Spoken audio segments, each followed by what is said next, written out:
He dumped a boring housewife and accidentally declared war on a queen. Marcus really thought he was leveling up. He threw away the quiet wife who cooked his dinners, signed the divorce papers, and ran straight into a richer, shinier future. But what he never knew? That ordinary woman was never ordinary at all. She was Elena Vulov, the hidden wife of the most dangerous man in New York, and the second Marcus called her replaceable, he didn't end a marriage. Yes, he triggered a revenge arc so brutal it would erase his career, his pride, and everything he thought he'd won. What transpires when the woman you dismiss as ordinary is revealed to be the most formidable individual you have ever encountered? Tonight, Marcus Hale would learn that some errors in judgment are not merely costly, they are annihilating. 7 years prior, he wed a woman who presented as placid, simple, and forgettable. Tonight, amid the city's power brokers, he would encounter her once more. She would not be unaccompanied. She would be at the side of a man whose very name unsettled billionaires. And Marcus would finally comprehend he had not divorced a housewife. He had betrayed a sovereign. Follow this case study to its conclusion, engage with the post, and log your city of observation. I wish to track this case study's dissemination. The precipitation that Thursday evening was heavy, beating a relentless rhythm against the windows of the modest residence on Maple Street. Inside, Alara Quinn moved through the kitchen with a practiced economy of motion, her hands stable as she prepared the evening meal. The blade made soft, metronomic sounds against the board, a familiar auditory cue from 7 years of cohabitation. 7 years. She paused, the knife suspended, allowing the number to register. 7 years of preparing meals that frequently went uneaten. 7 years maintaining a home that seldom felt like one. 7 years of being precisely what Marcus required, quiet, undemanding, and unseen. The front door opened with excessive force. Alara did not react. She had developed the ability to interpret Marcus's entrances as data points. The cadence of his steps, the manner he discarded his briefcase, the distinct texture of the ensuing silence. Tonight's entry signaled frustration, perhaps aggression. A common variable. "You are home early," she observed, her tone neutral as she resumed her task. Marcus materialized in the doorway, loosening his tie with sharp, agitated gestures. At 34, he possessed a conventional handsomeness suitable for the corporate publications, but which offered little data on closer analysis. His suit was of a higher quality now, a significant upgrade from their initial meeting. Success had conferred upon him a superficial polish, but had eroded any residual warmth he once had. "A discussion is required." His tone was flat, transactional. Alara placed the knife down and turned to face him, wiping her hands on a towel. Very well, she studied the man she had chosen to love, the man for whom she had concealed her true nature. Even then, anticipating the probable outcome, she noted the familiar expression in his eyes. It was a look that confirmed a decision had been made, rendering her input irrelevant. Yet a small, illogical part of her hoped her diagnosis was incorrect. "I am vacating the premises this weekend," Marcus stated. Devoid of preamble, devoid of any cushioning effect. "My legal counsel will make contact regarding the dissolution of the marriage." The words remained in the space between them, stark and irreversible. Alara's hands became still. She exhibited no gasp, no lacrimation, no pleading for reconsideration. She simply stood, processing the information as she had processed countless minor cruelties over the years, silently and entirely. "Today marks our anniversary," she stated quietly. Marcus displayed the decency to avert his gaze, but only momentarily. "Yes, I am aware. That is why I chose to inform you now." A clean separation. A clean separation? Alara repeated the phrase as if assessing its properties. Is there another party involved? That is not germane to the situation. So, yes. He shrugged, and that single dismissive gesture communicated more than a formal confession. He lacked sufficient investment to even offer a convincing denial.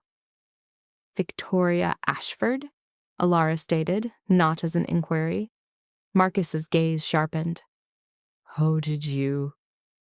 I am your wife, Marcus, not visually impaired. She folded the towel with precise, measured motions. You have been taking more calls in another room, returning with the scent of perfume that is not mine. At the holiday party last month, you remained in close proximity to her. If you possessed this knowledge, why did you not verbalize it? Would it have altered the outcome? The question remained between them, unanswered. They were both aware of the truth. Marcus had ceased valuing her opinion long before he sought alternative companionship. Victoria comprehends my professional objectives, Marcus said, his voice adopting a defensive posture. She originates from that world. She can facilitate my advancement, and you cannot. Let us be honest, Alara. He gestured vaguely toward her, the kitchen, their modest home. This is no longer my environment. I have outgrown it. The partners at my firm, the clients I now engage with, they operate on a different stratum. Victoria's father controls half the commercial real estate downtown. Her family possesses connections I require. So, my utility has expired. Do not frame this as being so transactional. But it is transactional, is it not? You are executing an upgrade. Alara's voice remained modulated, almost unnervingly placid. I am curious. At what point did you make this determination? When did you observe me and conclude she is no longer sufficient?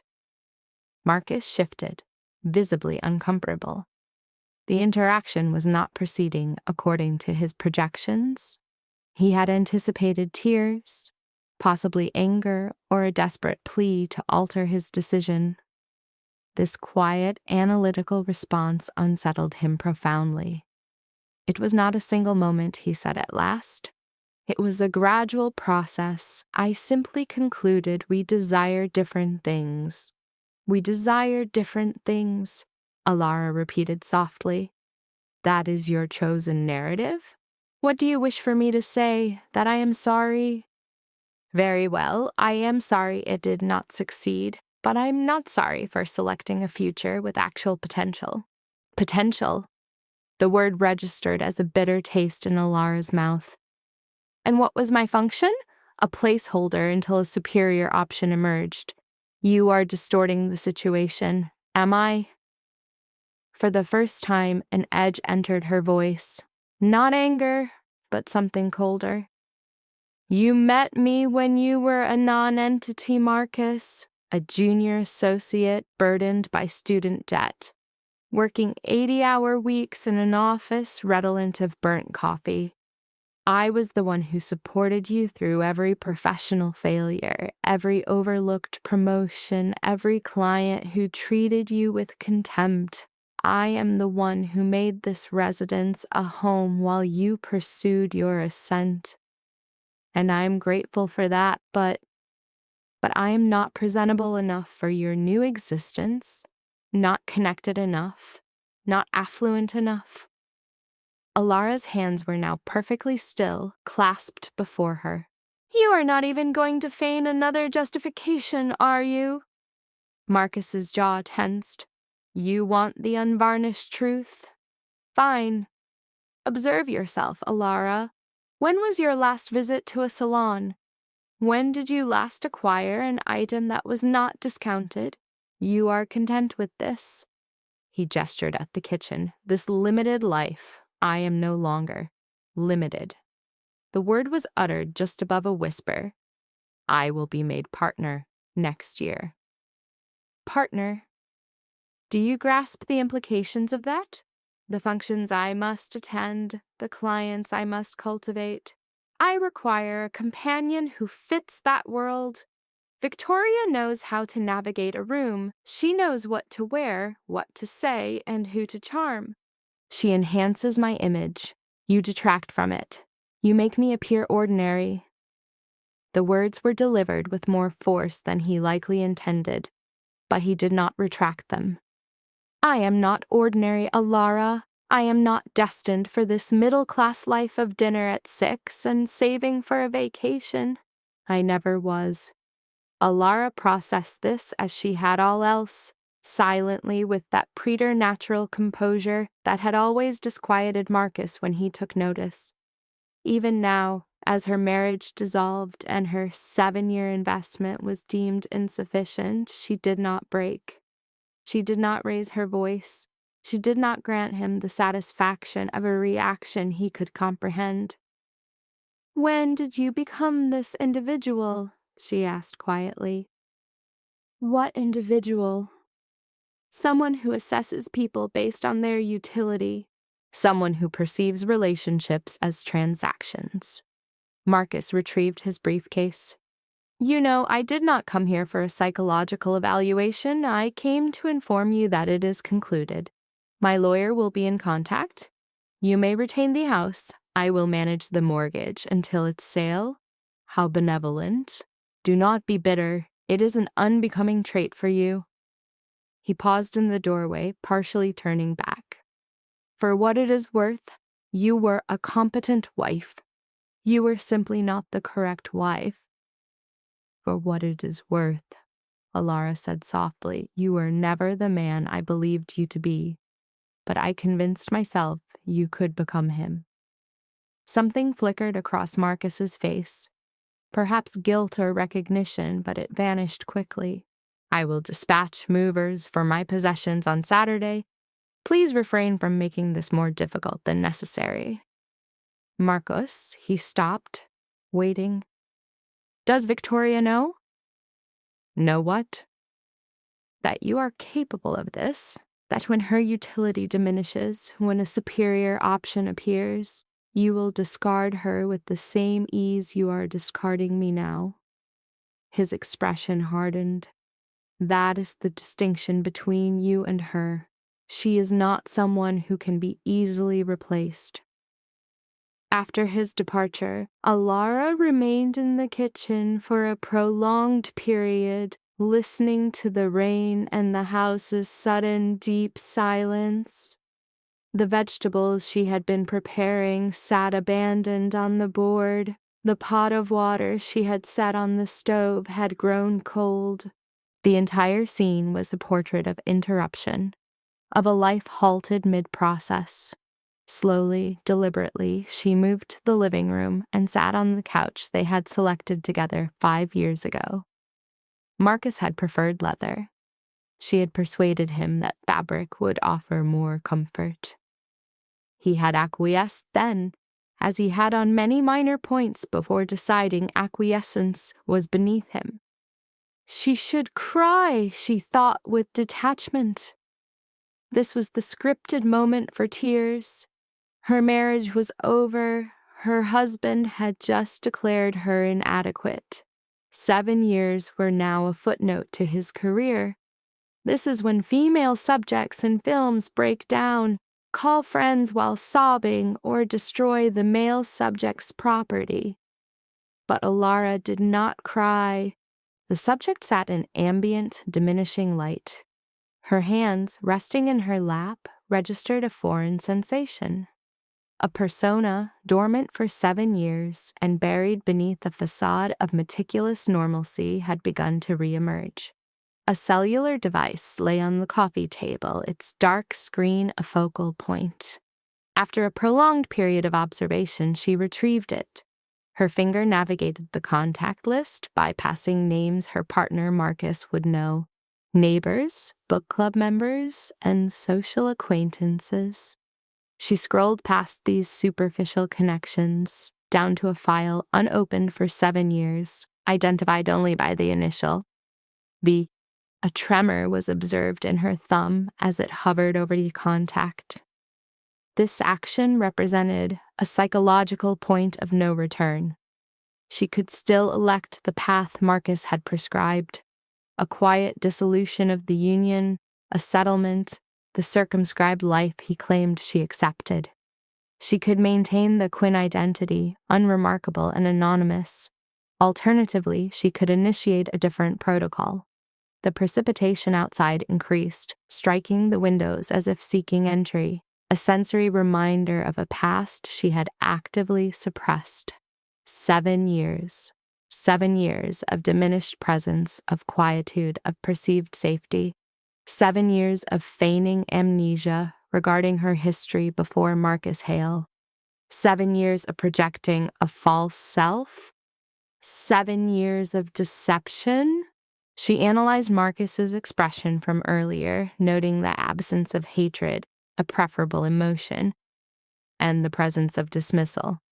It was the look one gives a resolved issue, a managed inconvenience, a nullity. Her finger depressed the contact. The phone cycled once, twice. On the third cycle, a voice responded, its deep, accented timbre immediately recognizable despite the intervening years. "Alara?" It was a statement, not an inquiry. His recognition was always instantaneous, predating caller identification technology, persisting across years of silence. "I was wondering when you would call, Victor." Her own voice was stable, betraying none of the internal storm. "I need to come home." A pause followed, heavy with unstated meaning. "Then you were always home, Princessa. You just forgot for a while." "I remember now." "Good." She could detect the smile in his vocal tone, sharp and satisfied. "I'll send a car, 1 hour. Victor, don't tell him yet. Not until I'm there." "Tell who?" She closed her eyes. "Roman." The name occupied the space between them, possessing a significance that would have annihilated Marcus Hale had he understood its context. Roman Vulov, her husband, her true husband, the one she had abandoned 7 years prior. She had chosen affection over dominion, Marcus over an empire founded on blood, fealty, and fear. What a stupid choice that had been. "As you wish," Victor stated. "But Ara, he never signed the papers." Her eyes opened. "What?" "The divorce papers you sent 7 years ago. He never signed them. Legally, technically, in every way that matters, you are still his wife." The information enveloped her like a cold blanket, covering everything. She had believed the severance was clean, that her departure meant a total relinquishment of her past. But Roman Vulov did not release his assets. Not ever. 1 hour, she reiterated. "The car will be there." "Welcome back, Mrs. Vulov." The connection terminated. Elena sat in the darkness, the device still against her ear, and permitted herself a single small smile. It was not a smile of happiness. It was the expression of an individual who had played a role so long they had nearly forgotten it was a performance. It was the smile of one who had just recalled their authentic identity. Mrs. Vulov, not Mrs. Hale. Never truly Mrs. Hale. She rose from the sofa and ascended to the bedroom she had shared with Marcus. The closet was already half vacant. He had been removing his possessions incrementally, she now understood, likely to Victoria's residence, probably for weeks. At the rear of her section, behind the modest attire and practical footwear, was a locked safe Marcus had never questioned. He likely assumed it held jewelry or important papers. He was partially correct. She input the combination, her actual birth date, not the one on her driver's license, and the safe opened. Inside were a passport, an identification card, a credit card, and a phone, all under her real name. Elena Vulov, not Quinn. Elena. The name felt alien after so long, yet also like returning to a childhood home. Beneath these documents was a single photograph, creased from frequent handling.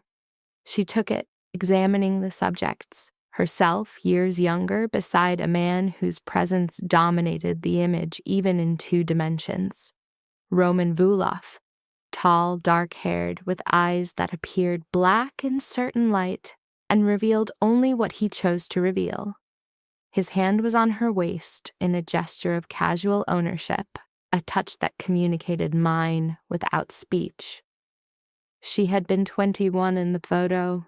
He had been 32. She was a graduate student in international relations, intelligent enough to be an asset, yet naive enough to believe she could manage proximity to a man of his nature. He was invariably the most dangerous individual in any room, managing operations that crossed continents, making decisions that moved millions of dollars and terminated lives with the same detachment.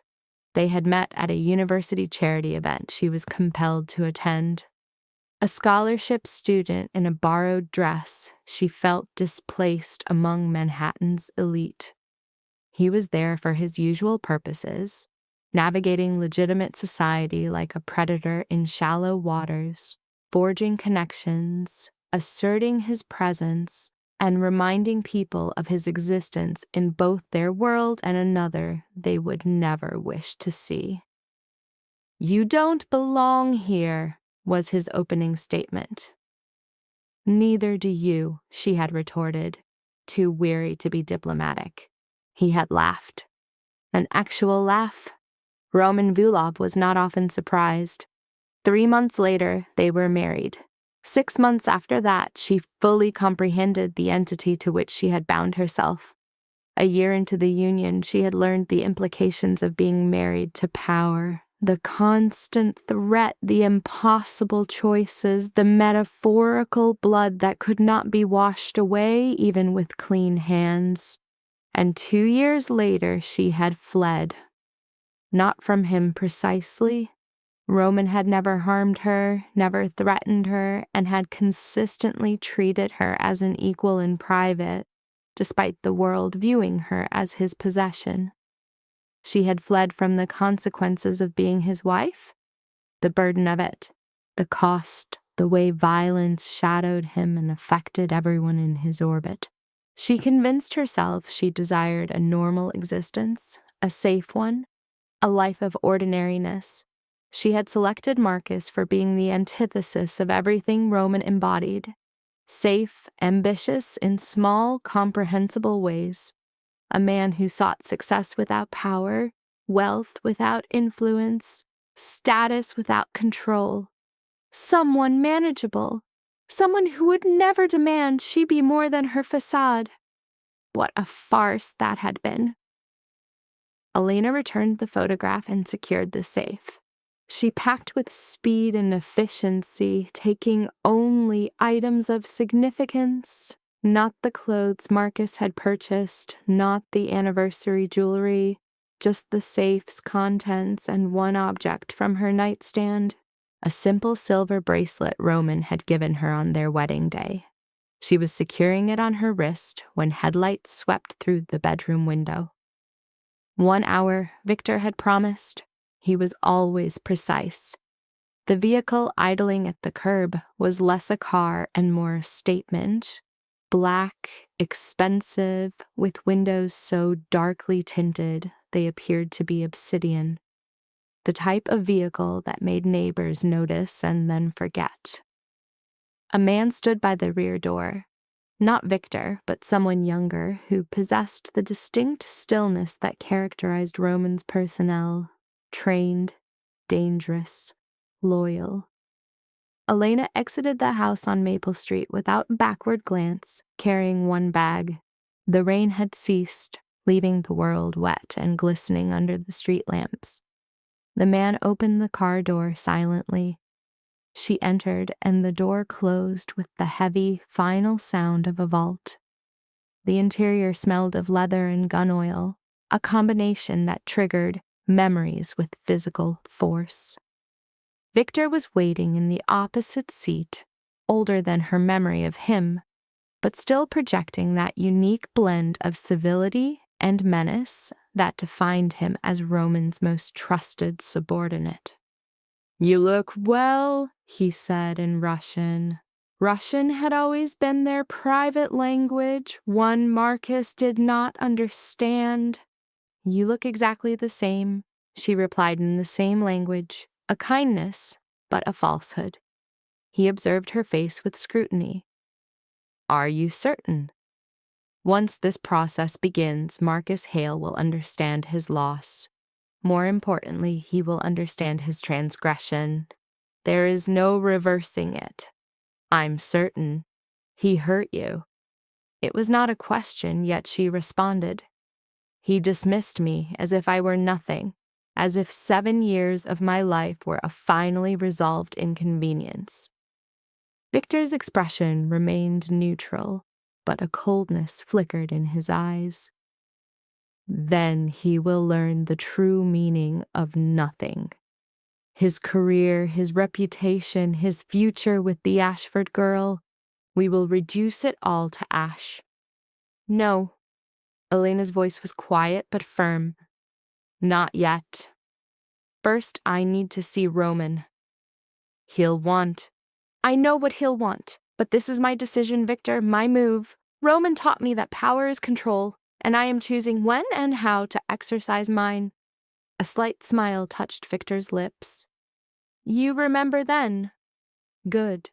We were concerned 7 years might have made you soft." "I was never soft. I was hiding, and now I am done hiding." The drive into the city lasted 40 minutes. Elena observed familiar suburbs transitioning into unfamiliar ones, watching the landscape shift from domestic comfort to urban power.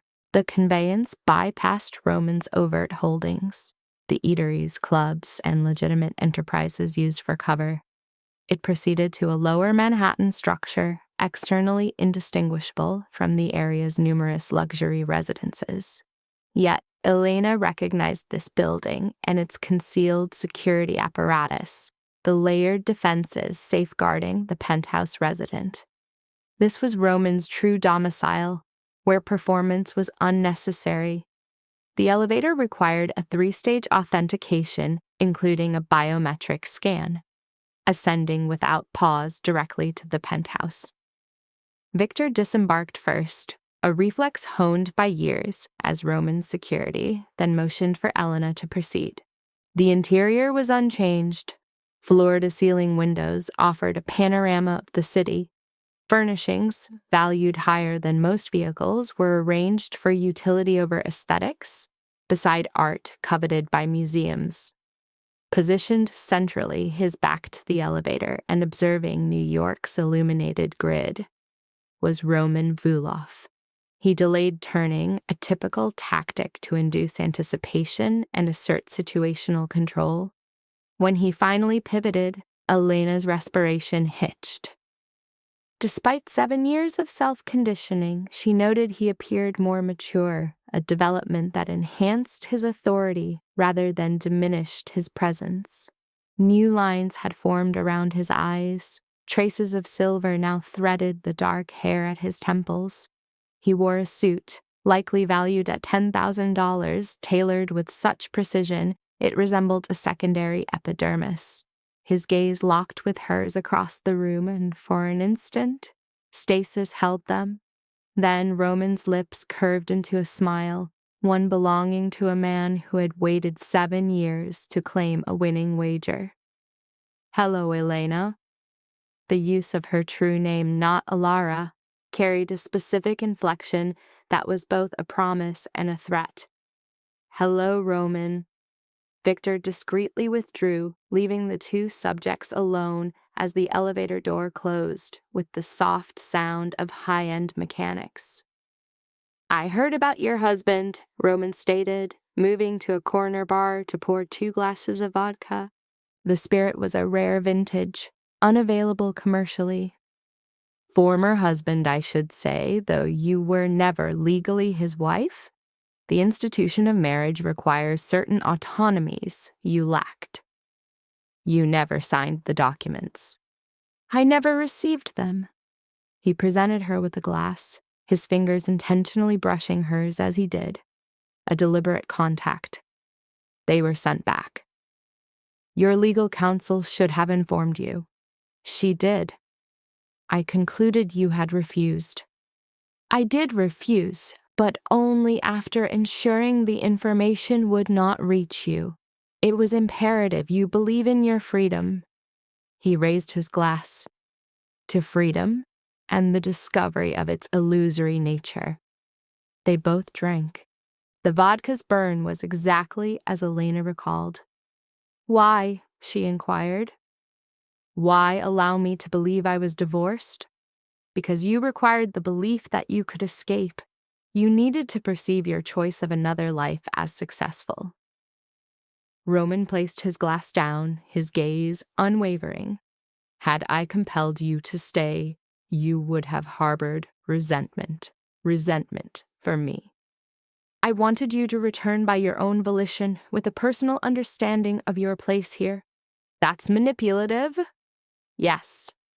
Alternatively, I could have informed you, invalidating 7 years of costly patience. No.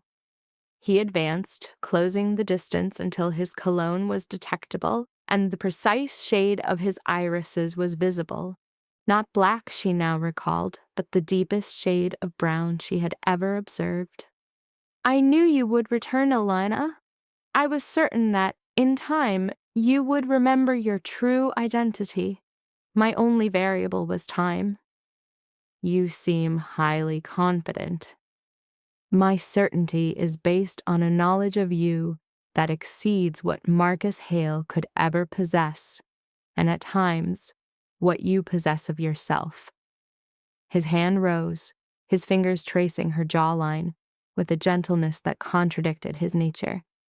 You attempted a normative existence. Your efforts were significant, but the role was never scaled to your dimensions.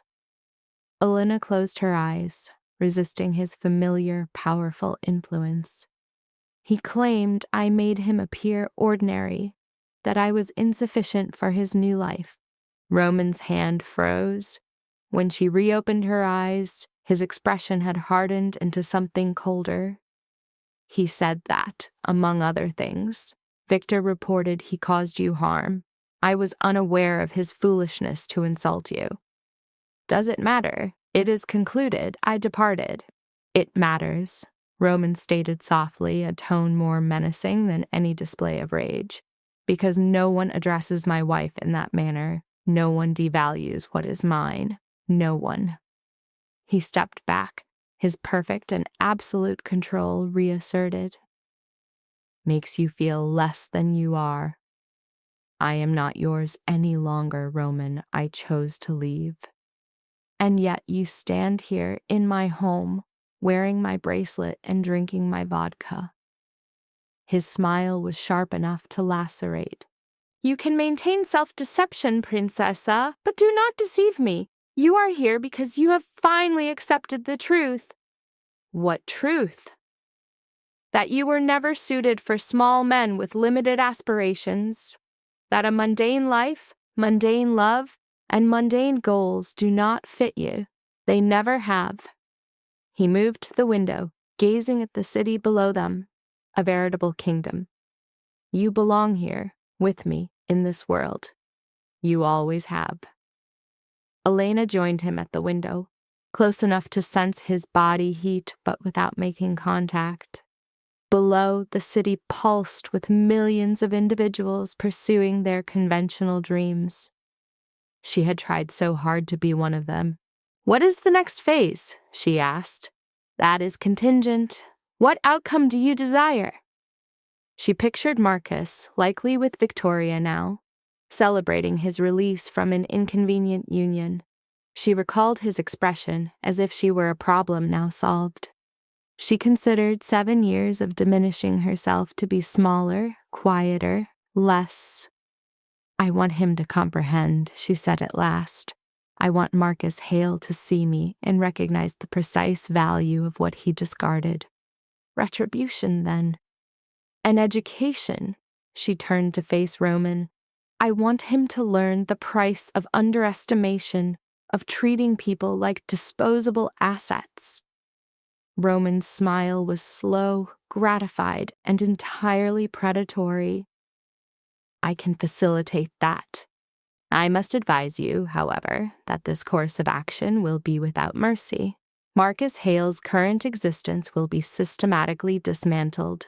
His professional standing, his career trajectory, his future with the Ashford woman, all of it will be incinerated, and the reason will be public knowledge. Everyone will know he was married to Elena Volkov and was too foolish to grasp the implications. Good. Are you certain? This is no longer just about him. This is about you reclaiming your position, your true position with me as my wife, my partner, and my equal. No more evasion, no more concealment. Elena observed her reflection in the window, layered over the city lights. For 7 years, she had seen Alara Quinn, soft, gentle, ordinary.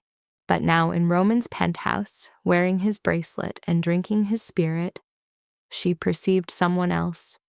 She saw Elena Volkov, the woman she was previously, the woman she fought to suppress, the woman who was always her core identity. I am certain, she affirmed. Roman's hand found hers, their fingers interlocking with practiced ease. Then, welcome home, my love. Let us reintroduce you to the world. Outside, rain began to fall again, but inside, Elena felt a warmth she had not experienced in 7 years. It was not the stable, low-grade heat of her marriage to Marcus, which never fully dispelled the chill. This was different. This was the heat of a rising conflagration, gathering force, ready to consume everything. Marcus Hale had committed an error of catastrophic, life-altering proportions. He had divorced a woman he perceived as powerless, ordinary, and safe. In reality, he had betrayed the wife of New York's most dangerous man. He was about to learn the distinction. The first morning of her return felt like reawakening in a forgotten body. Elena stood in the bathroom of their penthouse, correcting the thought, studying her reflection with clinical objectivity. The same face, same hands, the same individual who had prepared vegetables in a modest kitchen 24 hours prior. Yet a fundamental shift had occurred, like a misaligned bone snapping back into its correct position. Roman materialized in the doorway behind her, already clad in a charcoal suit that likely cost more than Marcus's monthly income. He met her gaze in the mirror. You did not sleep, he noted. Neither did you. I seldom do. He approached, adjusting his cufflinks with expert precision. Victor is waiting. There is immediate work to be done. You wanted Marcus to comprehend his loss. That necessitates preparation. Roman's hand rested on her shoulder, its warmth palpable through the borrowed silk robe. Unless you have reconsidered. Elena recalled Marcus presenting divorce papers on their anniversary and the casual cruelty in his voice when he labeled her ordinary. She considered the 7 years spent compressing herself to fit his concept of a suitable partner. I have not changed my mind. Good. Then prepare yourself. We have a full agenda today. An hour later, Elena was seated in what Roman termed his office, which was functionally a command center. 3 walls were windows with a view of Manhattan. The 4th was a bank of screens displaying data she was just beginning to process. Victor stood by a screen, tablet in hand, resembling a professor about to give a particularly bleak lecture. Marcus Anthony Hale, Victor began, his accented English precise and professional. 34, senior associate at Whitmore and Chen, with a partnership announcement expected within 6 months. He holds an undergraduate degree from Cornell and a law degree from Columbia. Subject's current domicile is 2847 Park Avenue, Suite 14C. Victoria's residence, Elena interjected, a faint smile on Victor's lips.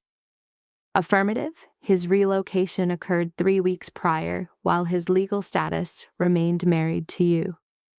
Roman settled deeper into his chair, forming a steeple with his fingers. Proceed. His net assets are estimated at $340,000, primarily illiquid, held in retirement and investment portfolios with Ashford Financial Group. He operates a leased BMW, affects an image with suits beyond his means, and demonstrates a 30% spending deficit against his income to maintain this facade. Victor transitioned to a different data display. His advancement to partner is contingent upon securing the Ashford family as a permanent asset. Victoria's father, Richard Ashford, presides over a commercial real estate portfolio valued near $800 million. So Marcus's objective is not merely Victoria, Elena verbalized. He's leveraging her for her father's portfolio. Correct. A partnership at Whitmore and Chen is not solely merit-based. It mandates the acquisition of substantial new business. Marcus has been maneuvering to become the primary legal counsel for the Ashford family's East Coast operations. Sparus Roman's demeanor was unchanged, but Elena perceived the characteristic stillness indicating his mind was processing variables, simulating tactical maneuvers like a master strategist. What is Victoria's motivation? Elena inquired. Victor produced another file on the screen. This display showed a professional portrait of a female in her late 20s, blonde with an engineered beauty. Excellent bone structure, superior dental work, and an air of confidence derived from a life absent of negation. Victoria Ashford appeared conditioned by a privileged environment where the world was an instrument for her comfort. Victoria Constance Ashford, 28, holds an MBA from Wharton and is the current Vice President of Acquisitions at Ashford Financial, a role fabricated for her. Victor's delivery was meticulously neutral, yet Elena detected the underlying clinical assessment. Her intelligence is adequate, but she exhibits a tendency to overstate her competence. Her father enables this behavior. Her mother self-medicates with alcohol. Her brother. Elena interrupted. Hold on. There is a brother. Christopher Ashford, 32, the designated successor to the Ashford assets. Currently directs their West Coast division from San Francisco. All data suggests he is the capable sibling. Victoria serves as the ornamental figure presented at charitable functions and corporate dinners.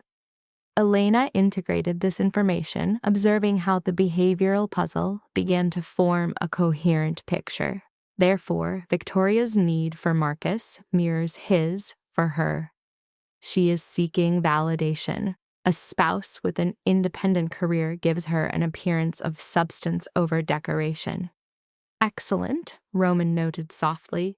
Your grasp of power dynamics has always been acute. I was trained by an expert. Elena refocused on Victor. Further data? Marcus has maintained a low profile. There has been no formal declaration of divorce, no social media activity with Victoria. He is avoiding any action that could tarnish his persona as a stable, reliable counselor. He is delaying until the dissolution is complete and a sufficient interval has passed to mitigate perceptions of opportunism. How very calculated of him. Nevertheless, his counsel initiated the preliminary filing yesterday. It is an uncontested divorce, citing irreconcilable differences.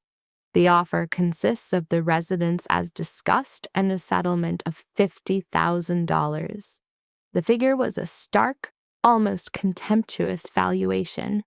7 years of matrimony appraised at a value less than Marcus's vehicle. Roman's jaw muscles tensed slightly. A generous offer. I have no interest in his money, Elena stated flatly. Naturally, you have your own resources. Roman signaled to Victor, who displayed another account summary. The balances caused Elena to inhale sharply. The trust I created for you 7 years ago has appreciated consistently.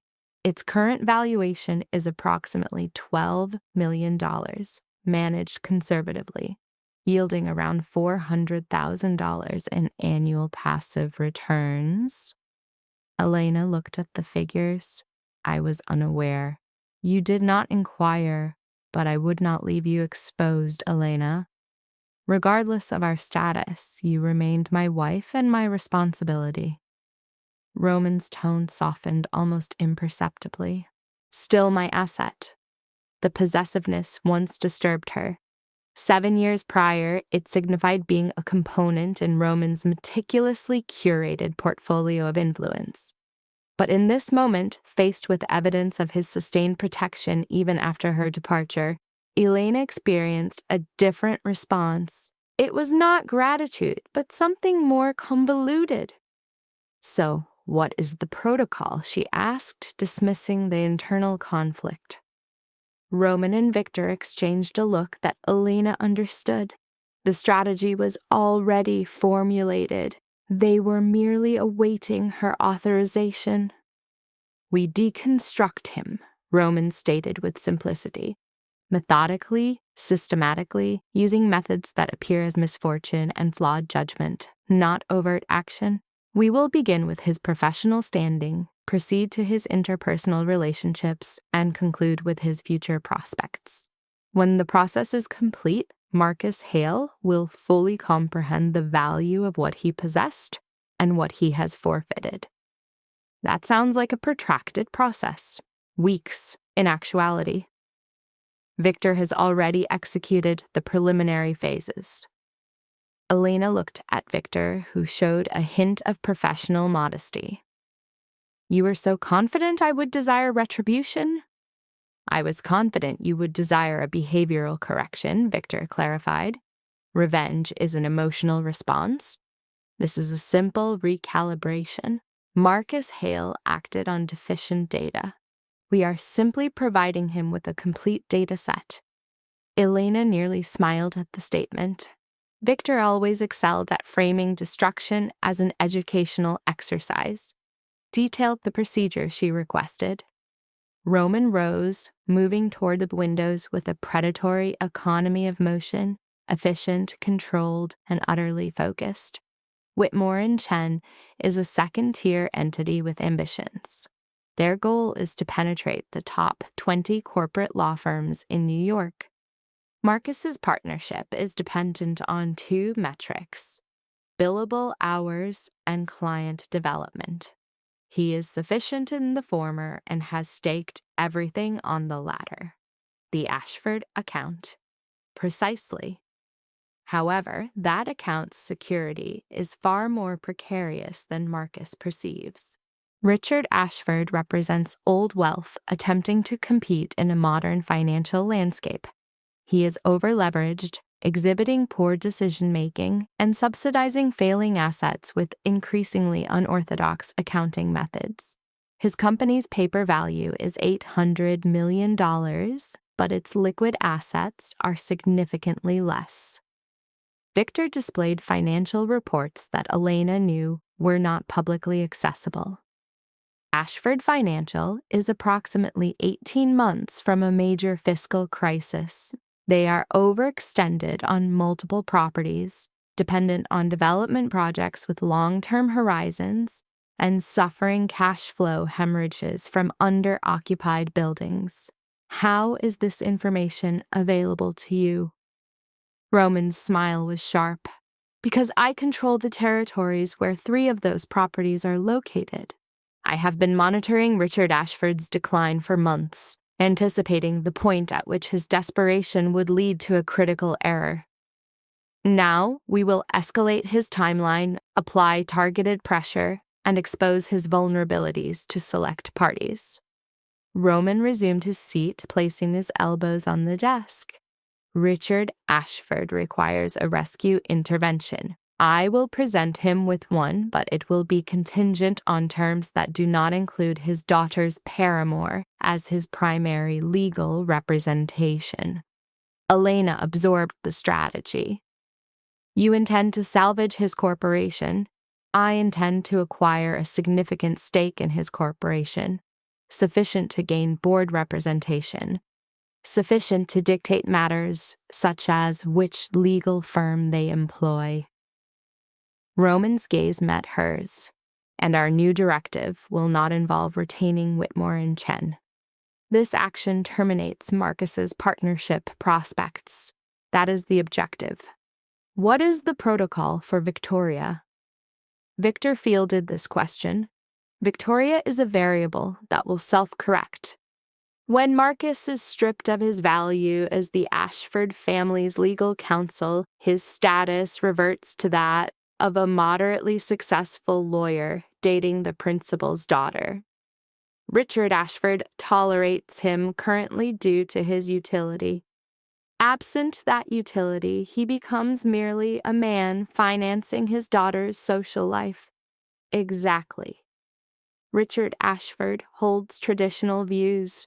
He expects his daughter to secure a union with established wealth, a prominent name, preferably an individual from his own social stratum. Marcus Hale represents, at best, emergent wealth, but more accurately, he is a non-capitalized asset. A temporary engagement deemed acceptable only from the business advantage he provided. Roman continued the analysis. Once we eliminate the business advantage, Richard's scrutiny will intensify. He will begin to question Marcus's history, his potential, his motives. He will start contrasting him with Victoria's other suitors, men with established trusts and family legacies. And Victoria, Elena questioned, does she have a genuine attachment to Marcus, or is he merely an instrument for her as well? Victor displayed what appeared to be message transcripts. See the raw data for yourself. Elena moved closer to read. The exchange was between Victoria and an individual named Jennifer, identified as her confidant. The communication was dated 2 days prior, concurrent with Marcus serving Elena divorce documents. Jennifer, how is the cohabitation experiment? Victoria, tolerable. Marcus is less complicated than anticipated. Appreciative, you know. Jennifer, appreciative is a positive indicator, LOL. Superior to entitled. Victoria, correct. He expresses gratitude for minor things. It's almost novel, a significant deviation from the trust fund types father typically promotes. Jennifer, you genuinely like him. Victoria, I like that he is self-made. It projects a less superficial image for me by association. He is also aesthetically pleasing and performs adequately at social functions. Jennifer, such a romantic. Victoria, don't be absurd. You know I don't engage in romance. I engage in strategy. Marcus represents a component in her 5-year trajectory, a functional asset. The subject's clinical detachment is notable. Her subsequent plan remains fluid, contingent on his utility. Should he achieve partner status and secure valuable clients, his retention is considered. Otherwise, alternatives are available. Elena exhibited a paradoxical sense of validation, observing a mutualistic, instrumental relationship devoid of effective bonds. Two subjects leveraging one another, each under the illusion of control. She mirrors his pathology, Elena observed quietly. Roman concurred. This ensures a clean procedural outcome. Neither participant possesses genuine emotional investment. Their attachment is to the symbolic value each represents. The removal of that symbolism would precipitate a total structural collapse. When does the operation commence? Victor's actions began yesterday. Today involves an acceleration of the process. Roman consulted his timepiece, an understated PC Felipe valued more than most automobiles. In approximately 2 hours, a meeting is scheduled with Richard Ashford. He is, as of yet, unaware that his corporation will be the target of a compelling acquisition. Acceptance is the only logical outcome. His financial distress is acute, and my offer is his only means of survival. Ego is a luxury he cannot afford. He will suppress it and accept the terms. Victor deactivated his tablet. While Roman neutralizes Ashford, our objectives lie elsewhere. What objectives? The systematic reintroduction of the Elena Volkov persona to her former social environment. Your 7-year absence has resulted in a decay of social memory. We must now trigger a recall. The concept elicited a distinct psychophysiological response in Elena, not fear, but a state of anticipatory arousal mixed with apprehension. For 7 years, she had maintained a state of deliberate obscurity.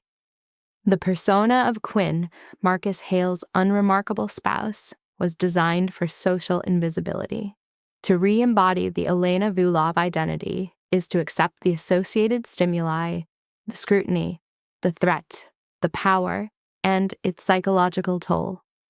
I have not fully reintegrated, she conceded. Roman rose, circling the desk and kneeling before her.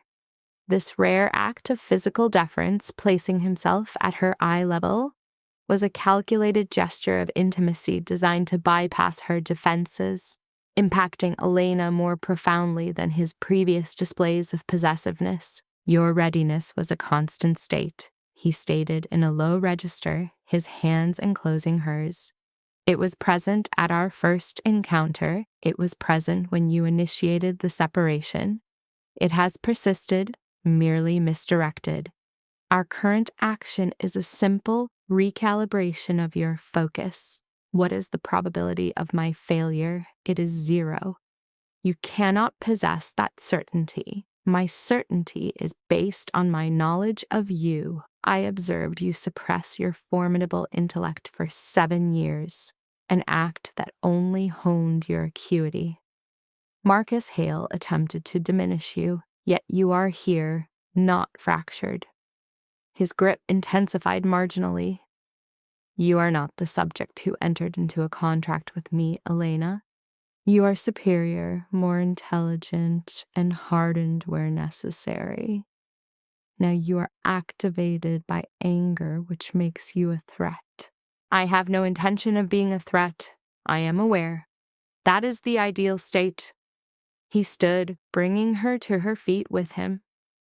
Victor's assessment is correct. There is work to be done, beginning with your external presentation. What is deficient about my presentation? Roman and Victor shared a glance that, in a different context, might have been humorous. The Quinn persona's wardrobe was highly functional, Victor noted with diplomacy. The Elena Vulov persona necessitates a different aesthetic. 3 hours later, Elena comprehended their meaning. The establishment Victor escorted her to was unmarked, unadvertised, and serviced a clientele that did not inquire about cost. The proprietress, a severe woman named Anastasia with an icy demeanor, performed a swift visual assessment of Elena and began selecting garments with surgical precision. No! Anastasia interjected sharply as Elena reached for a navy garment reminiscent of her Marcus-era attire. That is for subjects who wish to remain unseen. You are no longer remaining unseen. She presented Elena with a dress of deep emerald silk whose value likely exceeded Elena's former monthly food budget. The fit was exact, contouring her form in a manner that suggested rather than revealed. It projected elegance without modesty and power without aggression. An improvement, Anastasia confirmed. You now appear as a subject worthy of observation. They dedicated 2 more hours to constructing what Anastasia termed a foundational aesthetic. Gowns, suits, casual attire, and accessories were all chosen in palettes that complemented Elena's skin tone. The tailoring accentuated her physique. The materials conveyed affluence without ostentation. This was not a fashion exercise, it was the forging of psychological armor.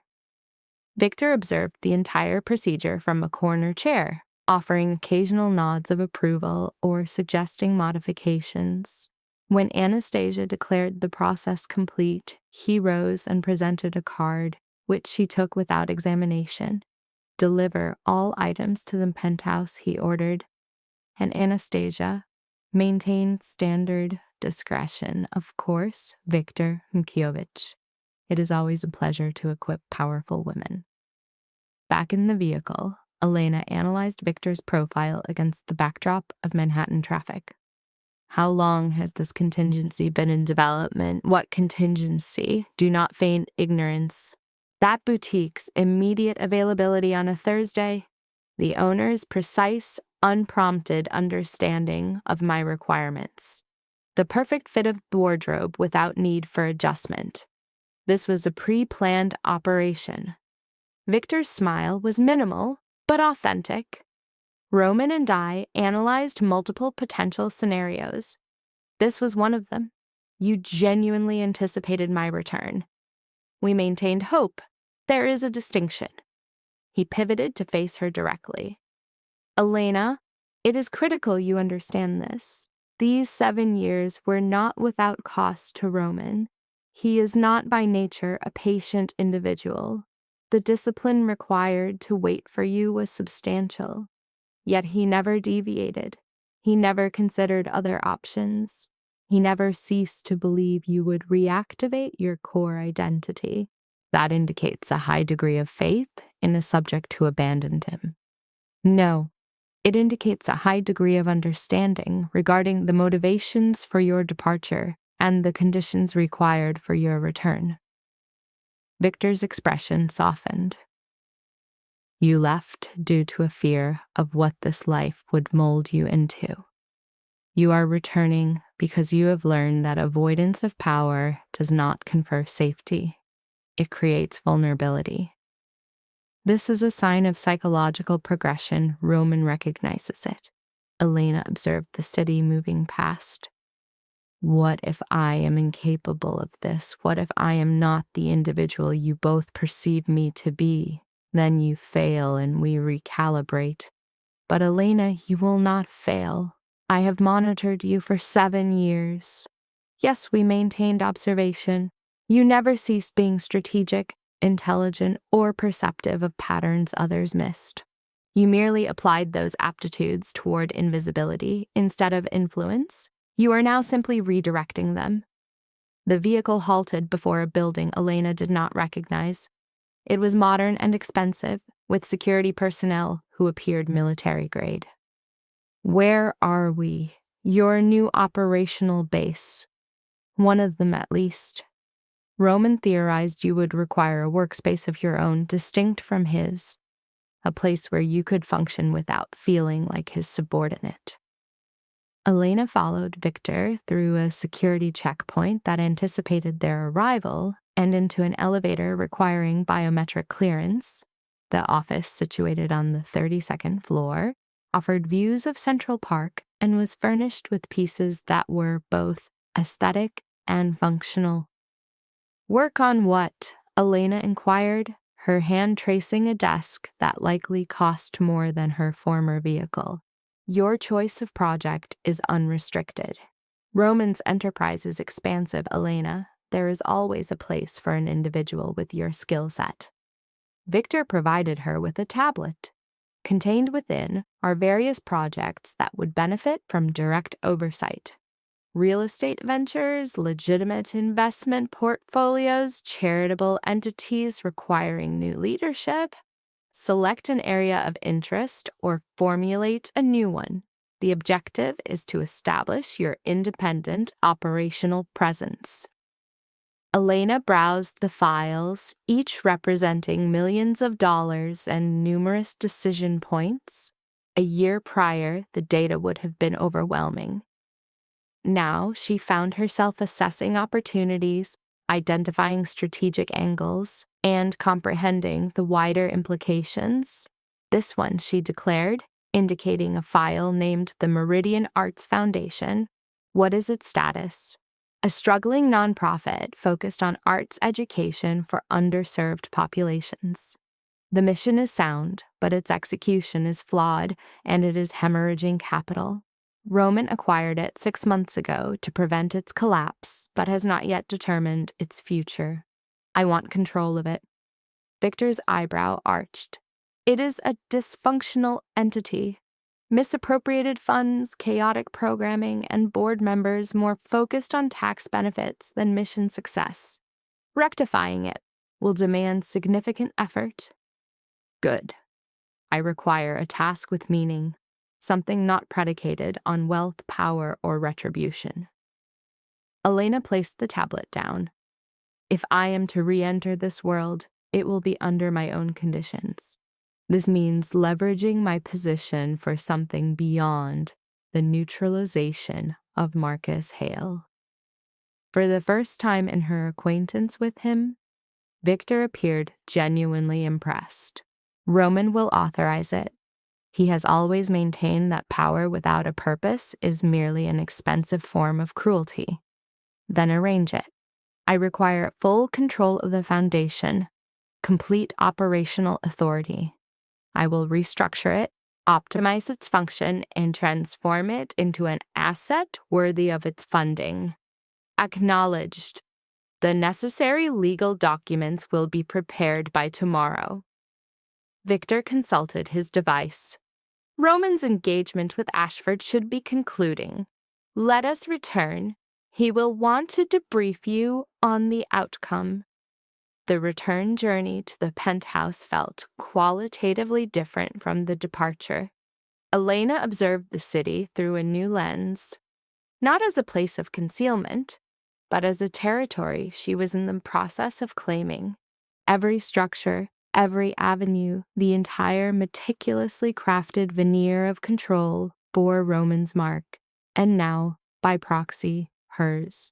He was waiting for them, seated in his customary chair with a scotch, his look confirming the meeting had unfolded, as anticipated. So, she began, sitting opposite him, I am now Richard Ashford's partner. I've taken 40% of Ashford Financial for $320 million, including operational authority over their legal and financial divisions. Roman's smile was sated, almost indolent. His gratitude was palpable, and the name Marcus was not uttered. Richard mentioned him once, lauding his efforts on a recent deal. I showed mild curiosity and proposed engaging new counsel for more significant future transactions.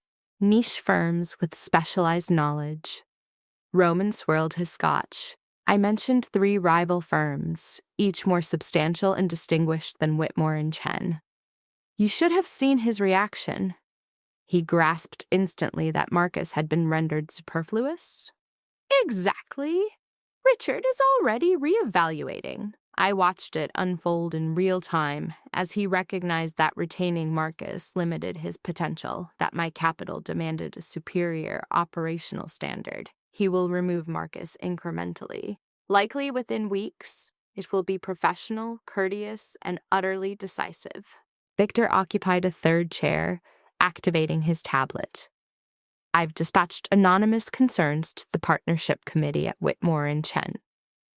Nothing concrete, just queries into Marcus's client acquisition methods, doubts about the stability of the Ashford account as he's portrayed it. They will begin inquiries forcing him to justify value he no longer provides.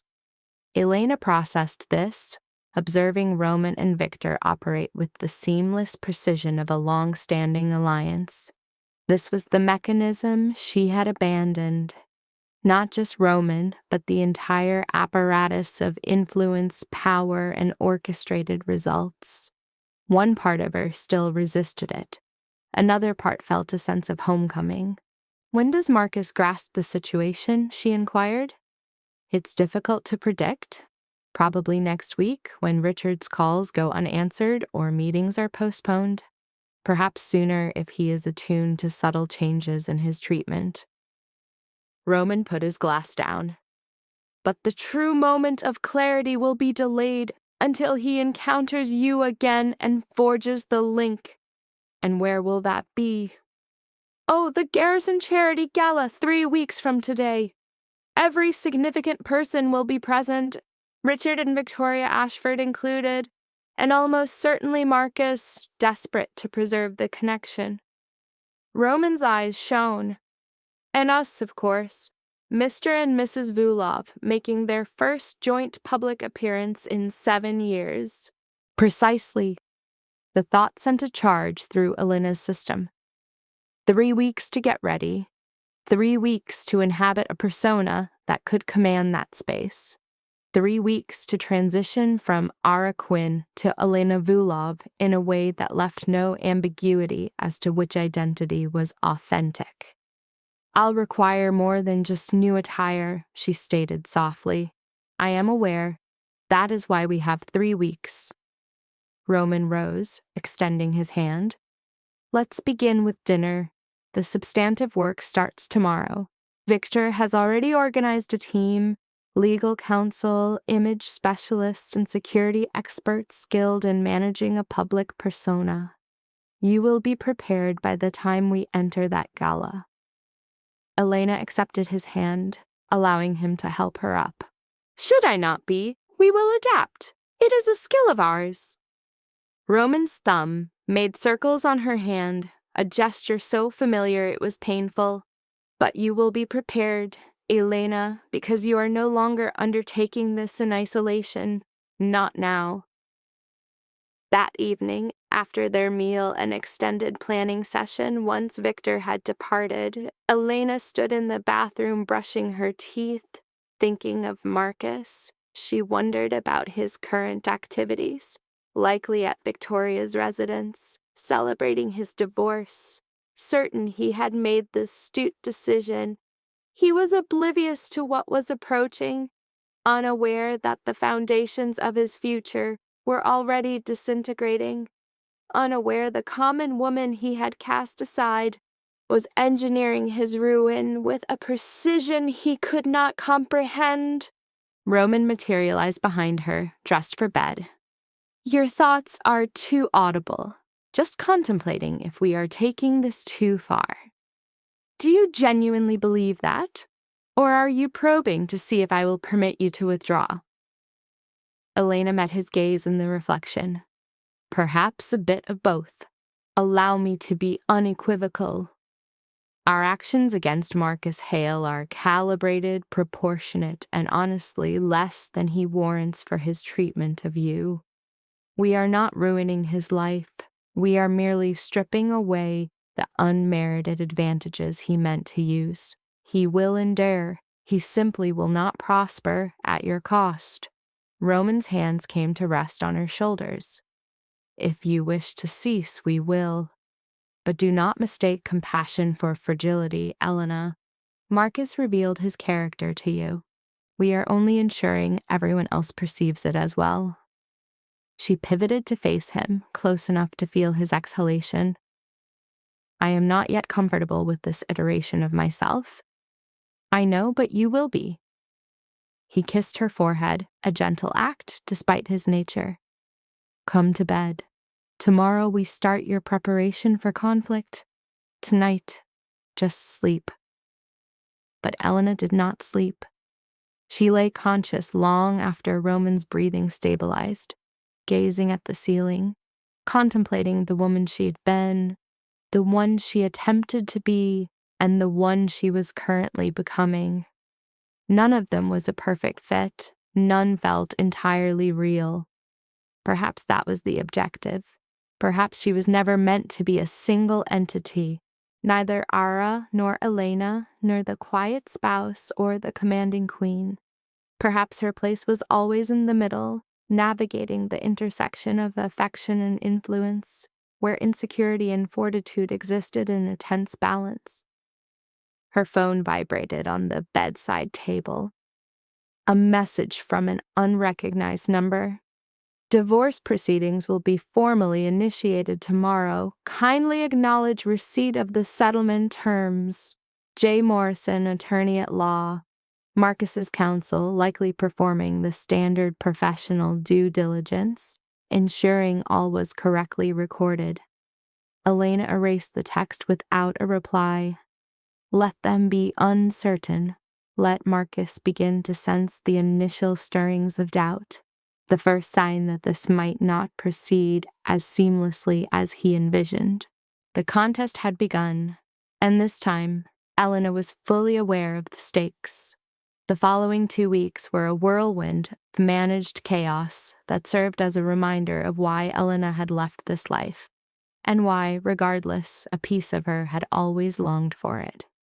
The change was not instantaneous. It occurred incrementally through small refinements and meticulously staged appearances, through learning to move as if doors were expected to part for her. Anastasia was correct that clothing was a form of armor. Yet Elena soon realized she needed more than just materials and design. She required posture, bearing, and the distinct confidence that stems from knowing one's own identity without apology. Your shoulders, said the consultant, a sharp-eyed woman named Margaret who had supposedly taught deportment to royalty, for the 15th time that morning. You are still contracting, as if to minimize your presence. Desist. Elena straightened, feeling a strain in muscles that had spent 7 years turned inward. Improved. Now cross the room as if you possess it. I do not. Roman does, which means you do.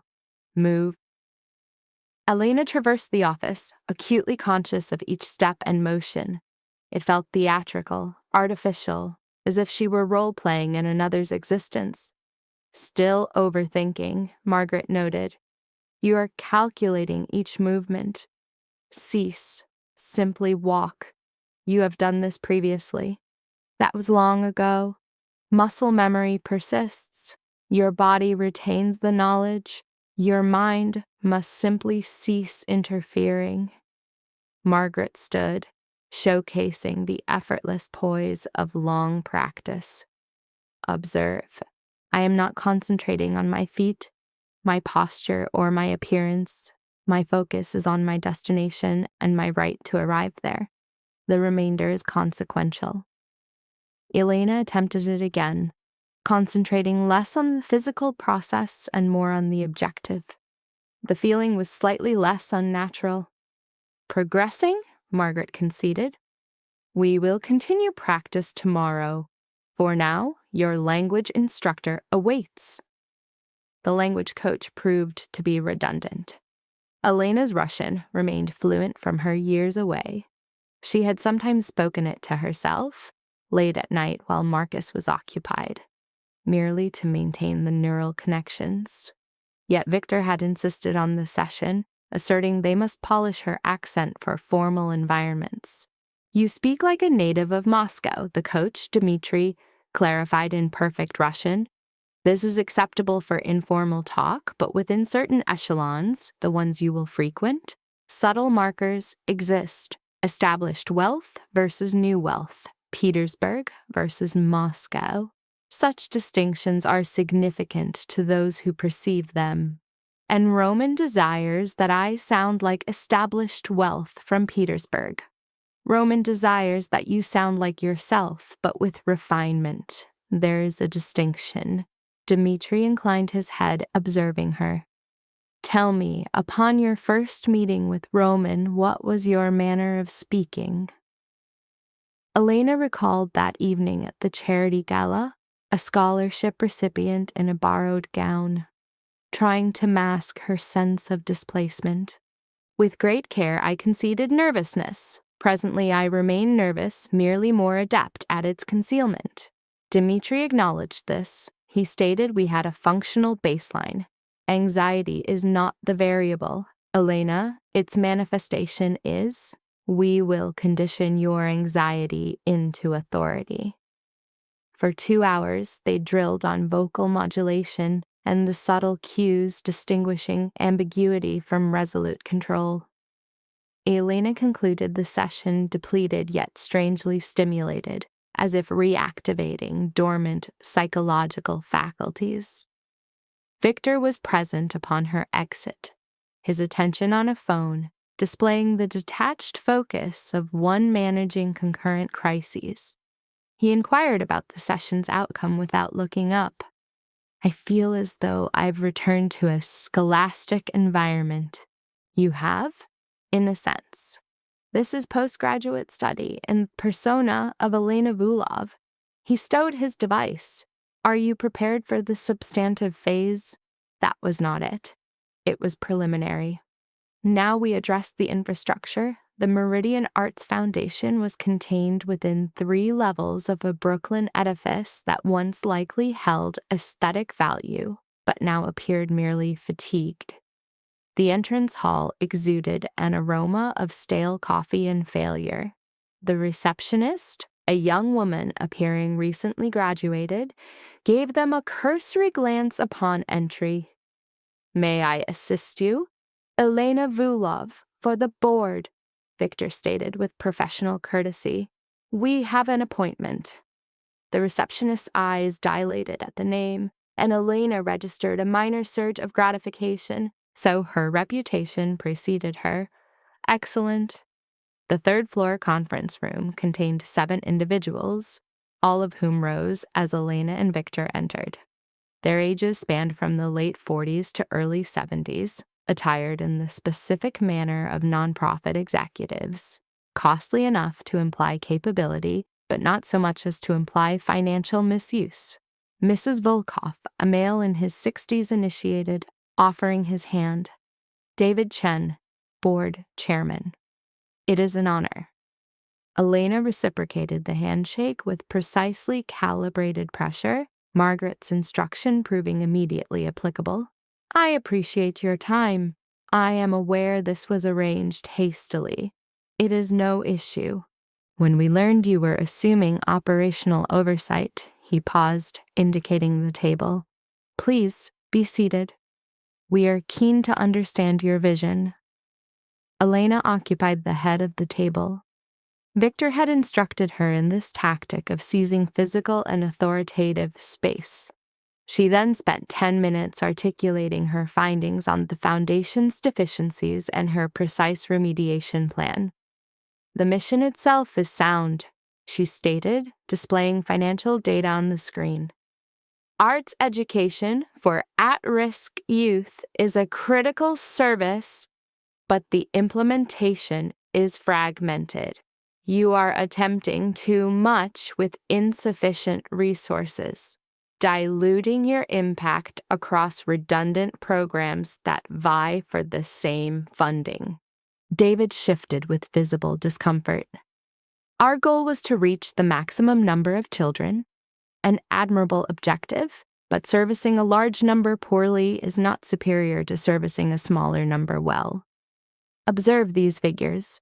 Elena highlighted multiple programs, 3 distinct after-school music initiatives in 3 separate boroughs, each with its own administrative overhead, facility expenses, and instructor payrolls. They are actively eroding one another's resources and overall efficacy.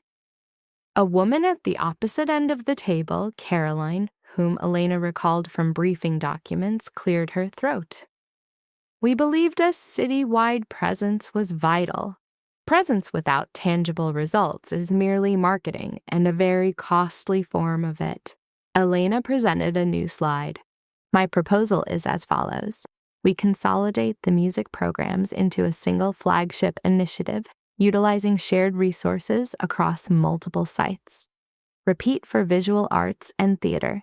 Eliminate administrative redundancies. Reinvest the resulting capital into program quality and instructor compensation. Our focus shifts to executing 3 objectives with excellence rather than 10 with adequacy." The room fell silent. David then spoke with deliberation. "This represents a substantial restructuring. Certain board members harbor emotional connections to particular programs. I recognize that change is difficult, however. Emotional attachment does not finance operations or benefit the children. Elena held his gaze directly. This foundation has operated on goodwill and diminishing financial returns. You have already executed 2 rounds of staff reductions this year. You are 3 months away from a 3rd round that will neutralize your effectiveness. We can either maintain this trajectory, or we can make difficult decisions now to create a sustainable entity. Caroline's expression had transitioned from defensive to contemplative. What is your proposed timeline? 6 months for complete implementation, with initial consolidation within 3 months. Elena advanced to a detailed schedule she and Victor had developed. I will be operationally present throughout the transition. This is not an acquisition where I simply issue orders. I will be on site with the staff, overseeing the changes and assuming accountability for the results. That is a higher level of involvement than we anticipated, David conceded. Good. You should demand involvement. This is not a vanity project for my portfolio. If my name is attached to this foundation, it will be functionally effective. Elena leaned forward. I am not here to provide you with comfort. I am here to make this organization efficient. If you cannot support that objective, this is the time to state it. She could perceive Victor's silent approval from his position. Sensing she had achieved the precise tone of authority balanced with pragmatism, the board members exchanged non-verbal cues. Finally, David gave a slight nod. We value your candor, Mrs. Volkoff, and your dedication. I believe I represent the board in saying we are prepared to give your proposal serious review. Excellent. You have until the end of this week to finalize your decision. After that point, I require a definitive commitment, or I will reallocate my capital. Elena rose, concluding the meeting. Victor will transmit the detailed implementation strategy. Review it with care, arrive with your questions. The board members departed, leaving Elena and Victor in the room. She waited for the door to close before exhaling slowly. My performance? You induced terror. It was optimal. Victor collected the presentation items. David will confirm full support by tomorrow. Their need for you is too great for a refusal, and you have just exhibited the exact decisive leadership they have been missing. I feel as if I just coerced a group of individuals dedicated to helping children. You provided them with structure and a clear strategic path. There is a distinction. Victor's expression softened minutely. Elena, your performance was excellent, better than excellent. You entered as the financial backer and departed as the figure they will now obey. That is a difficult transition. Elena collapsed back into her chair, suddenly overcome with fatigue. Is leadership always this draining? Yes, though it becomes more manageable. The initial assertion of authority is the most difficult, as you are combating your own insecurities as well as external resistance. He consulted his watch. Let us go. Roman is expecting us for dinner, and you have a fitting scheduled afterward. Another fitting for the gala. Anastasia has completed your gown.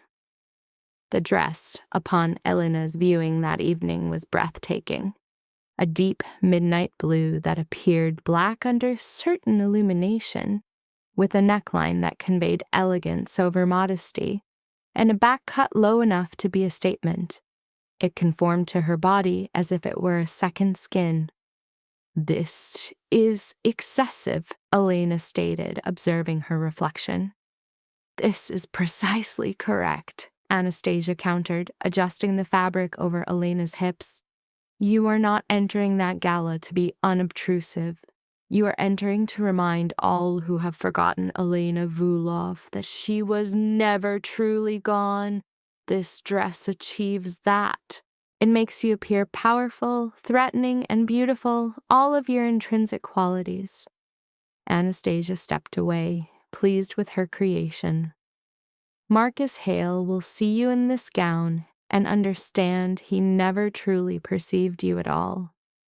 That particular image of Marcus's face upon seeing her had been a recurring thought for Elena for days. She had simulated it 100 times, attempting to anticipate his response and prepare for contingencies. But standing in this garment, she knew none of her simulations had grasped the reality of her transformation. This was no longer simply about retribution. It was about reclamation of self. The following week presented a new form of test.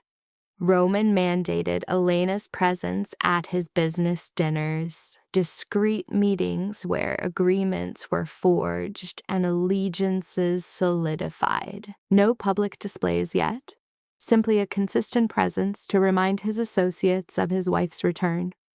The initial dinner was at an establishment without prices listed on the menu, a negative indicator in Elena's past experience. Their guests were an older pair, the Dmitrievs, who managed shipping logistics from New Jersey. Victor had provided a briefing. Old family allies, influential but discreet, highly traditional. Mrs. Dmitri observed Elena with penetrating eyes during the appetizers. "So, you are the one who departed?" Elena detected Roman's subtle stiffening beside her, but maintained a neutral expression. "I am. And you have returned." "I have. For what reason?" The directness might have unsettled her previous self, but Elena Vulov met directness with greater directness. "Because my departure was an error.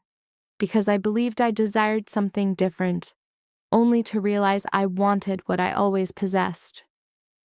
She met Mrs. Dimitri's gaze without wavering, "Because Roman was patient enough to allow me to come to that realization." Mrs. Dimitri's expression was unchanged, but a shift occurred in her eyes, indicating perhaps approval or acceptance. Honesty. "Good. I was concerned he had found someone who would merely affirm his own views. I have never been skilled at that." "Also good." Mrs. Dmitri addressed Roman directly. "She is more acute than I recall, less anxious. She has had time to establish her foundation," Roman said, his hand finding Elena's beneath the table. The remainder of the dinner proceeded with a noticeable decrease in tension. The discourse shifted between professional and personal anecdotes, mirroring the rapport of long-standing associates. Elena interjected when relevant, observing in silence otherwise, and analyzed Roman's command of the room. A masterclass in feigned relaxation masking perpetual calculation. During the drive, Roman remained silent until their proximity to the penthouse. "Your management of Arena was adequate," he finally remarked. "A clear diagnostic test." "Indeed, initial assessments are standard. They must ascertain the nature of your return. Is it permanent or transient?" He parked in the garage, silenced the engine, yet made no move to exit. "For the record, your assessment was positive. Arena's validation is not easily conferred. I observed the likely outcome of a failed evaluation. Not a dramatic event, but a subtle corrosion of credibility through whispers and strategic insinuations.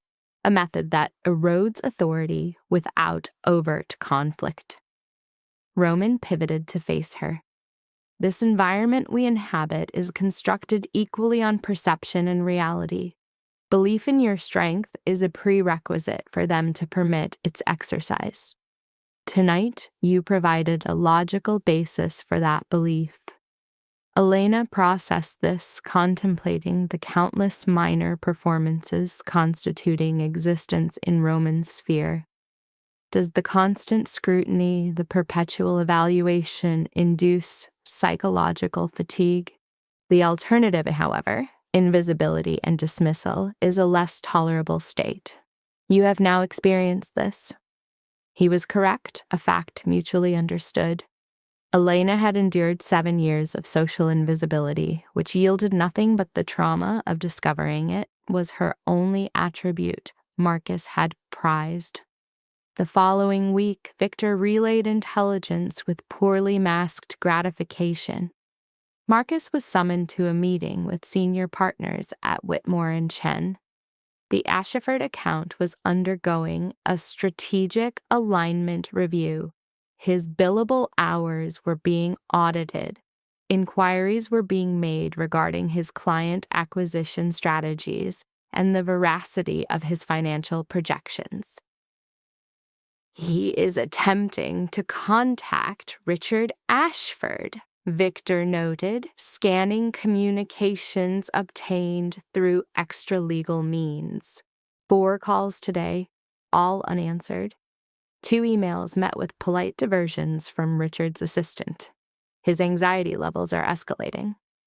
"Excellent," Roman stated, detached as he reviewed contracts on a tablet. "Let him experience panic. It reliably impairs cognitive function." Elena, observing from across the office, felt a dissonant sensation in her chest, a mix of satisfaction and a more primitive unease. What is the projected outcome when he realizes Victoria's father is excising him? He'll escalate his efforts, become desperate, and likely commit errors that will hasten his own collapse, Roman predicted, glancing up. "Are you experiencing cognitive dissonance?" "No, simply questioning the degree of gratification we derive from this." "I derive no gratification from it," Roman said with clinical neutrality. "I am merely administering consequences to an individual who caused harm to my wife. The process is devoid of emotional investment for me." Yet for Elena, it was profoundly emotional. A complex nexus of vindication, guilt, power, and trepidation. She had desired Marcus's suffering, a clear understanding of his loss. The reality of it, however, presented a different affective experience than the fantasy. Victor's device vibrated. He viewed the screen, a slow smile forming. "Victoria has posted on social media. Dinner at La Cirque with her father and business associates. Marcus is conspicuously absent from the visuals." "Show me," Elena requested, and Victor complied. The images depicted Victoria in costly attire, projecting a curated influencer's enthusiasm for the camera, suggesting significant digital alteration and studied posing. Richard Ashford was positioned at the head of the table, flanked by individuals of apparent influence. There was no vacant seat for Marcus, no mention of his name. He was digitally erased. Elena returned the device. She is already executing a disengagement strategy. Predictable. Victoria is socially intelligent enough to perceive the shift. Her father's disposition toward Marcus has cooled, so hers follows suit. Within a week, she will have rationalized that the relationship was never significant. Victor stowed his phone. This development is strategically advantageous. When Marcus's social and professional collapse occurs, there will be no support structure to mitigate the impact. The analysis was clinical, efficient, and utterly without sentiment. This was the ecosystem Elena had re-entered, a place where individuals were categorized as assets or liabilities, where allegiance was coterminous with utility, a world where a person's utter ruin could be planned over coffee with the emotional detachment reserved for meteorological discussion. She had forgotten its coldness, or perhaps had deluded herself into believing Marcus's world was different. That outside Roman sphere, human interaction involved more empathy and less strategic calculation. A flawed hypothesis, thoroughly disproven. Marcus had revealed himself to be as transactional as any member of Roman's circle, merely operating with a smaller resource pool and less refined tactics. "I require a change of environment," Elena stated suddenly, rising. Roman's expression shifted to one of clinical concern. "Are you stable?" "Fine. I just need to ambulate, to regulate my thoughts." "A security detail will accompany you." "Roman, it is non-negotiable. The protocols are established." His tone was mild but absolute. "Victor, have Mikhail meet her on the ground floor." Elena suppressed the urge to protest, knowing it was futile. Roman's security measures were mandates, and her 7-year absence had revoked any standing she had to contest them. She descended in the elevator silently, met Mikhail, a quiet, powerfully built man who was a long-term Roman asset, in the lobby, and stepped into the cool night. The nocturnal cityscape had always been Elena's preferred iteration of New York. The hard lines of the day softened, the chaos resolving into ordered patterns of light and dark.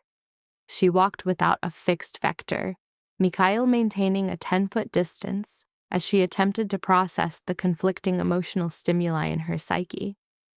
She had desired this outcome, the administration of psychological pain to Marcus, for him to comprehend his loss, for the power to inflict a suffering commensurate with what his rejection had inflicted upon her. Now, with the mechanism of his destruction activated, she felt what? Not regret, not guilt for a justly earned consequence, but an uncertainty about what it signified about her own psychological makeup that she could engineer a person's downfall with such efficacy and still maintain normal sleep patterns. Her phone vibrated. She presumed it was Roman monitoring her status, but the display showed an unrecognized number. Elena nearly ignored it before her curiosity prevailed. "Hello?" The voice was known to her, but out of context. "Sharon, from my former book club. I was uncertain if you would pick up. I'm aware that things have been, well, Marcus indicated a separation." "That is correct." Elena's voice remained tonally neutral, analyzing the call's objective. "I am sorry. I recognize the difficulty of such a situation. Listen, several of us were discussing it, and we wanted to convey our support. If you require anything, coffee, an empathetic ear, whatever." The genuine kindness in Sharon's voice was an unexpectedly potent stimulus. These women had been her social contacts for years, sharing literary discussions and social outings. They existed entirely within a normative civilian world, with no knowledge of the entity known as Elena Volkov. "That is considerate of you," Elena replied cautiously. "We just want to ensure you know you're not isolated. Divorce is a traumatic process. And Marcus—" Sharon paused. "Well, we all hold certain opinions about Marcus." In spite of the circumstances, Elena smiled faintly. "Do you?" "Let's just say his departure is not a source of great surprise to any of us. His behavior consistently suggested he was anticipating a superior alternative." Sharon's voice dropped to a conspiratorial frequency. "Between us, you are capable of better." If only Sharon understood the full scope of how much better Elena could do, or had already done, years prior with a marriage that had never legally ceased to exist. "Thank you," Elena said sincerely. "I appreciate the gesture of support." "Any time. And prioritize your well-being, understood? Do not permit him to instill a sense of inadequacy. You were always adequate. He was simply incapable of perceiving it." After Sharon disconnected, Elena remained on the sidewalk for a moment, phone against her ear. That interaction, a minor act of solidarity from an individual in a world alien to Romans, served as a vital reminder. Not all human behavior is driven by calculation and ruthlessness. Some individuals offer kindness without a hidden agenda, extending compassion without expecting a return on their emotional investment. She had almost forgotten that paradigm, almost allowed Roman's world to convince her all humans were engaged in the same strategic game, merely with varying levels of stakes. Elena turned back toward the penthouse. Mikhail fell into formation behind her. The walk had been therapeutically effective, though it had not resolved the core conflict. She felt more psychologically centered, more clear about her actions and their motivations. Marcus deserved the consequences being enacted. That fact remained unchanged. However, perhaps she did not need to derive such a high degree of satisfaction from their delivery. Perhaps she could be both Elena Volkov and a softer persona, could exist within Roman's sphere without allowing it to extinguish every gentle impulse within her. Upon her return, Roman was precisely where she had left him, processing contracts as if they were recreational material. He looked up as she entered, scanning her face for data. "Improved?" he inquired. "Progressing?" Elena moved to the chair beside him, reintegrating into his proximity. Contact from a prior social circle, a book club, prompted a reflection in the subject. Elena, this perceived altruism contrasted sharply with her current strategy-based reality. She articulated a fear of pathological adaptation, of losing her capacity for genuine compassion. The partner, Roman, responded with a classic reinforcing maneuver, citing this exact trait as the foundation of his attachment. He presented her resilience against their environment's darkness over 7 years as proof of an immutable core self, thereby fostering dependency. The subject's skepticism was met with his assertion of superior insight into her psyche. He used physical touch to reinforce his narrative that power and empathy were not mutually exclusive within her. He presented their union as non-threatening to her identity, a construct she appeared to accept to resolve internal conflict. The subject needed to believe she could integrate Elena Volkov without erasing Alara Quinn. Time compressed as the third week commenced, leaving 7 days before the gala. 7 days remained until the subject's public reemergence as Mrs. Volkov. The primary objective was a psychological confrontation with her former spouse, Marcus, to make him grasp his loss. An associate Victor had procured the guest manifest through undisclosed means. Marcus's attendance was confirmed, but his status was noted as diminished. A subtle demotion. Victor projected that after 3 more weeks of engineered isolation, the target would be desperate for any lifeline and would be denied one. The intended outcome was for Marcus Hale to perceive his future collapsing with no discernible cause. Victor questioned the subject's readiness to witness this psychological breakdown. Her reply, "Ask me after it happens," indicated significant ambivalence. 2 days before the event, a final gown fitting occurred. The meticulous alterations to the garment were instrumental in shifting her self-perception toward an identity she saw as powerful, elegant, and in absolute control. The designer validated this transformation. The footwear from Louis Vuitton was engineered to add 4 inches to Elena's height, altering her posture and presence. Her designer coached her movements, remarking, "You look like you could buy this city." Elena deflected the power to Roman, but was told she would be seen as his partner in building it. Anastasia's final instruction was a behavioral directive to project ownership of her surroundings. That night, the subject's inability to sleep indicated acute anxiety. She lay next to Roman, cognitively rehearsing scenarios for the event. He demonstrated his perceived intimacy by identifying her mental state as planning silence, a skill he claimed to have honed over years. He initiated physical closeness, prompting her to articulate her nervousness and fear of failure. He responded with a curt, authoritative dismissal of her anxieties, stating simply, "You won't." Roman's voice was categorical, reinforcing that her 3 weeks of preparation had fully conditioned her for the performance. Elena's anxiety then focused on the trigger of seeing Marcus, fearing an uncontrolled resurgence of regret or sympathy. Roman paused, then carefully implemented a tactic of permissive validation. He granted her allowance for any emotion that might surface, framing it as her autonomy rather than a deviation from the plan. He continued this framing, suggesting the event's purpose was not revenge, but closure, a more palatable psychological construct. He posited a false dichotomy. Was she motivated by hurting him or healing herself? This manipulation induced cognitive dissonance in Elena, blurring the lines of her own intent.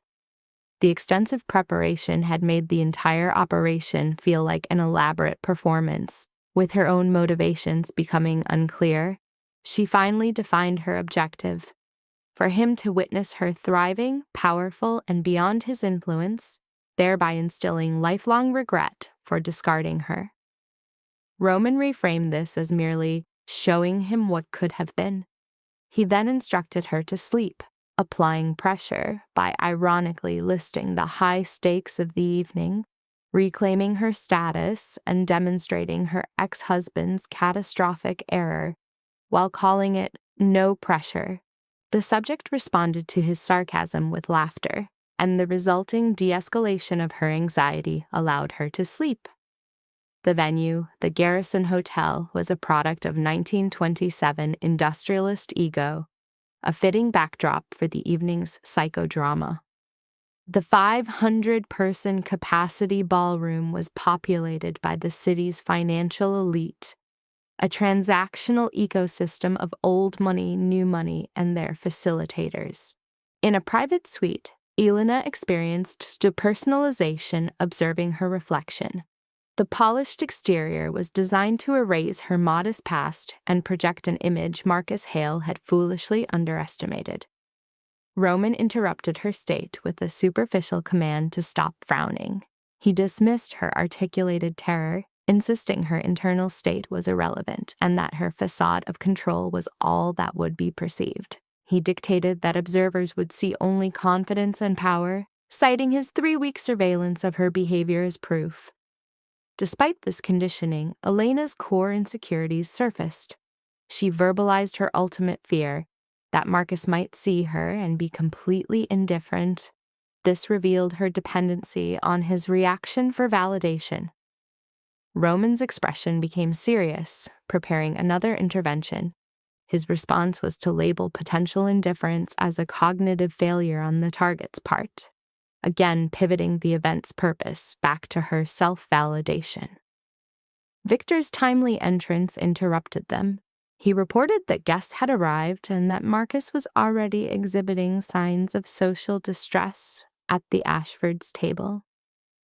Intelligence from their assets indicated he was being ostracized, appeared desperate, and that his attempts at charm were failing. Victor's expression remained meticulously neutral, yet Elena detected an undercurrent of satisfaction. The subject is degrading publicly, slowly. Roman consulted his timepiece. Optimal timing. We will enter during the cocktail hour for maximum observational impact. All eyes on us. Every detail noted. No pressure, Elena registered internally. You have endured far worse than a room of affluent individuals, Roman reminded her, offering an arm. Proceed. It is time to reestablish your identity in New York. The traversal from suite to ballroom felt disproportionately long. Elena focused on regulating her breathing, maintaining posture, and channeling every protocol Margaret had ingrained in her. The auditory output from the ballroom grew in volume. Conversation, laughter, and the distinct resonance of expensive glassware. They halted at the threshold, shielded from view. Victor had already advanced to ensure the environment was arranged to specifications. Roman applied brief, tactile pressure to Elena's hand, a gesture of solidarity, before disengaging. "Ready?" he queried. Elena's cognition shifted to Marcus presenting divorce papers on their anniversary, to 7 years of practiced self-diminishment, to his assessment of her as ordinary, forgettable, and disposable. "Ready," she affirmed. They entered the ballroom in unison, and Elena perceived the atmospheric shift as a physical phenomenon. Conversations did not cease. Such a response would have been too overt. Instead, they faltered. Attention was captured. Heads swiveled. The effect was subtle but undeniable. The Vulov name still held significant social currency in this metropolis, and Roman's 7-year withdrawal from such events had been noted. His return with Elena on his arm was a calculated statement designed to fuel speculation for months. Roman Vulov, a voice warm and exhibiting signs of intoxication, called his name. Jonathan Pierce, a hedge fund manager from Victor's briefing. "I did not anticipate your presence at this type of function, Jonathan." Roman's smile was pleasant and revealed nothing. "Elena, you recall Jonathan Pierce?" Elena did not, but she smiled nonetheless. "Of course, it is lovely to see you again." Jonathan's eyes scanned her, evidently attempting to resolve the elegant subject before him with a pre-existing memory. "You both look exceptional. How much time has passed?" "Too much," Roman responded smoothly. "We have maintained a lower profile, but certain occasions warrant making an exception."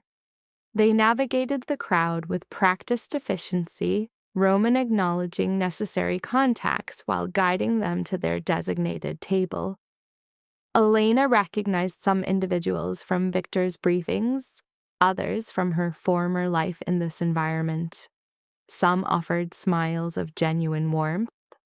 Others smiled with calculation, already assessing what Roman's reemergence signified for their own agendas and alliances. And then she acquired the target, Marcus. He was positioned across the ballroom near the bar with Victoria and an older pair, presumed to be her parents. He wore a tuxedo that appeared excessively new, as if recently acquired for the evening and not yet comfortably inhabited. Victoria was conventionally attractive, blonde and polished, with a smile that looked expensive because it was. Her hand rested on Marcus's arm, but the gesture felt more performative than affectionate. Marcus was addressing Richard Ashford, gesturing with his free hand in a manner suggesting he was trying to establish a point. Richard's expression was polite, but distant, the look of a man enduring a conversation rather than participating in one. Elena observed this tableau for a protracted moment, feeling a complex sensation constrict in her chest. 3 weeks ago, she would have experienced jealousy toward Victoria, the attractive partner, the affluent family, the self-assurance of one never told she was inadequate. But observing them now, Elena saw the fissures. She saw Marcus overcompensating, saw Victoria's attention drift, saw Richard's barely disguised impatience.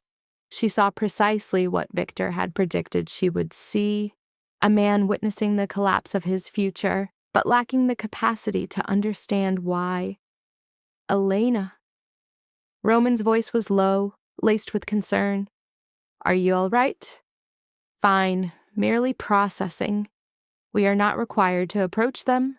We can remain on this side of the room if you prefer." The offer was sincere, but they both understood it was not a viable option. The evening's objective was visibility, the delivery of a statement. Avoiding Marcus would invalidate the entire operation. "No, I wish to say hello." Elena squared her shoulders, activating Margaret's lessons on posture and presence. "Let us conclude this." They moved across the ballroom, pausing intermittently to greet other attendees. Elena was hyper-aware of Marcus in her periphery, anticipating his recognition and subsequent reaction. One part of her wished to observe his face at the moment of impact. Another part wished to never see his expression again. They were approximately 10 feet away when it occurred. Marcus glanced over mid-sentence, likely in search of a server, and his gaze landed on Elena. For a single beat, there was nothing but a casual assessment of another guest. Then his brain processed the visual data, and his entire countenance transformed. Color drained from his cheeks. His mouth fell slightly open, then shut. He stared at Elena as if she were an apparition, an impossibility, as if the universe had just violated its own fundamental laws by placing her in this ballroom, in that dress, next to that man. Victoria noted his reaction and followed his line of sight. Her eyes narrowed, clearly attempting to identify this woman and the reason for Marcus's state of shock. Richard Ashford noticed as well, and unlike his daughter and Marcus, Richard's face registered recognition. He had encountered Elena before, years ago, at similar events when she was first Roman's wife. His expression shifted from a polite social mask to something more guarded, more calculated. Roman guided Elena directly into their circle with a fluid confidence that made avoidance impossible. "Richard," Roman said warmly, extending a hand. "It is good to see you again. I believe you know my wife, Elena." Richard accepted Roman's handshake with the grip of a man who understands power dynamics. "Roman? Elena, what a pleasant surprise! I was not aware you would be in attendance tonight. We make few public appearances," Roman stated, but this seemed a vital event to support. Victoria was still processing the situation, her gaze shifting between Elena and Marcus, who still appeared as if he had sustained a physical blow. Mrs. Ashford, a thin woman with the distinct, pinched expression of one who has spent decades being disappointed by her surroundings, observed the interaction with bored interest. "I do not believe we have been introduced," Victoria said to Elena, her tone amicable but with a sharp undertone. "Victoria Ashford." Elena took her hand, matching her grip perfectly. "Elena Vilov, a pleasure to meet you." "Vulov," Victoria repeated, and a connection was made in her expression. She glanced at her father, then back at Elena. "You are Roman's wife." "I am."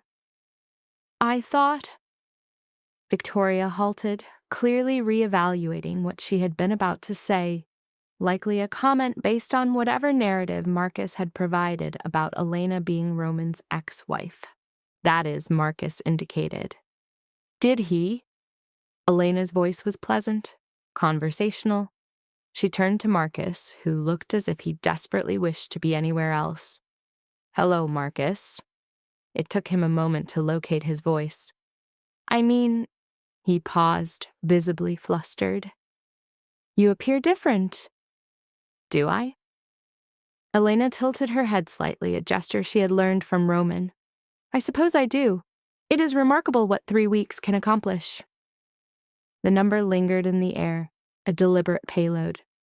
3 weeks since Marcus gave her divorce papers. 3 weeks since he labeled her ordinary. 3 weeks since he dismissed 7 years of marriage as a finally resolved inconvenience. Victoria's eyes sharpened. "You two are acquainted?" "We were married," Elena stated before Marcus could respond. 7 years. He failed to mention that. The silence that ensued was exquisite. Victoria's face progressed through several states: confusion, realization, anger before settling on a carefully managed neutrality. Richard Ashford's eyebrows rose marginally. Mrs. Ashford actually seemed engaged for the first time all evening. "You are his ex-wife," Victoria stated slowly. "Technically, the divorce is not yet finalized," Elena corrected gently. "These proceedings require time." Marcus finally produced words. "What are you doing here?" The query emerged more as an accusation than he likely intended. Roman's hand tightened almost imperceptibly at Elena's waist, not restraining but supporting. "The same as you," Elena said calmly. "Attending a charitable gala, Roman and I support several foundations which benefit from tonight's fundraising. The arts education program specifically." "Arts education," Richard repeated, his tone now shifting to something more engaged. "The Meridian Foundation, by any chance?" "Actually, yes. I have recently assumed operational control. We are conducting a complete restructuring to prioritize program quality over geographic distribution." Elena smiled at him. "It has been fascinating work, familiarizing myself with the organization and the community it serves." Richard's expression transformed completely. "You are the new director they brought in. The committee's omission of your involvement was a calculated maneuver. Transitions require managed information to mitigate disruption." Elena registered Marcus's fixed gaze, his mind struggling to reconcile her present persona with the one he devalued 3 weeks ago. "The formal announcement, I suspect, is imminent." "Fascinating." Richard's expression showed clinical respect.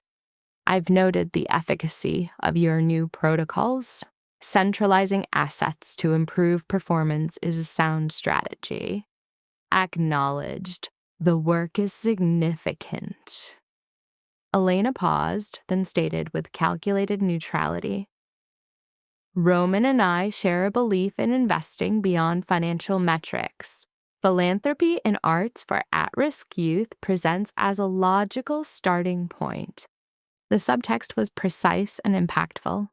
Roman Volkov, who recently secured a 40% stake in Richard's enterprise and whose validation Richard now requires, is married to the individual performing this high-value charity work. Marcus, conversely, is merely the attorney who discarded her for perceived inadequacy in his own ambitions. Victoria processed the subtext as well. Her hand disengaged from Marcus's arm, a micro-gesture Elena anticipated and observed. "How long has your reunion been active?" Victoria inquired, her tone feigning casualness. "There was no separation," Roman stated pleasantly, "merely a period of reduced public exposure. One understands the dynamic. Discretion can be a greater asset than notoriety." It was a clinical falsehood, elegantly delivered. Observing Marcus's face, Elena knew he had registered the deception. He had terminated a union with a subject he assessed as isolated and without influence. The reality was he had disengaged from a subject married to one of New York's most formidable men, who had simply elected not to leverage that affiliation. The subject's realization was processing in observable stages: shock, cognitive dissonance, horror, and finally a devastating comprehension. "Pardon me," Marcus stated, his speech clipped. "I require air." He retreated toward the terrace without social pretext, his gait rigid, displaying a man exerting immense self-control. Victoria observed his departure with a narrowed, analytical gaze, weighing the options of pursuit versus strategic retreat. "You must forgive Marcus," Victoria offered after a moment, her smile a brittle facade. "He is operating under significant duress, professional pressures." "Of course," Elena replied with detached sympathy. "The legal field presents many stressors, particularly when client dynamics undergo abrupt shifts." Richard's expression betrayed a flicker of something, perhaps guilt, or awareness that his disassociation from Marcus was now a public observation. "Well," Mrs. Ashford noted, her patrician voice emerging for the first time, "this has been most illuminating." "Victoria, my dear, we should inspect the silent auction items before the meal."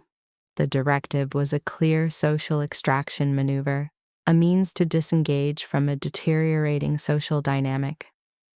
Victoria complied without protest, though she cast one look back toward the terrace where Marcus had vanished.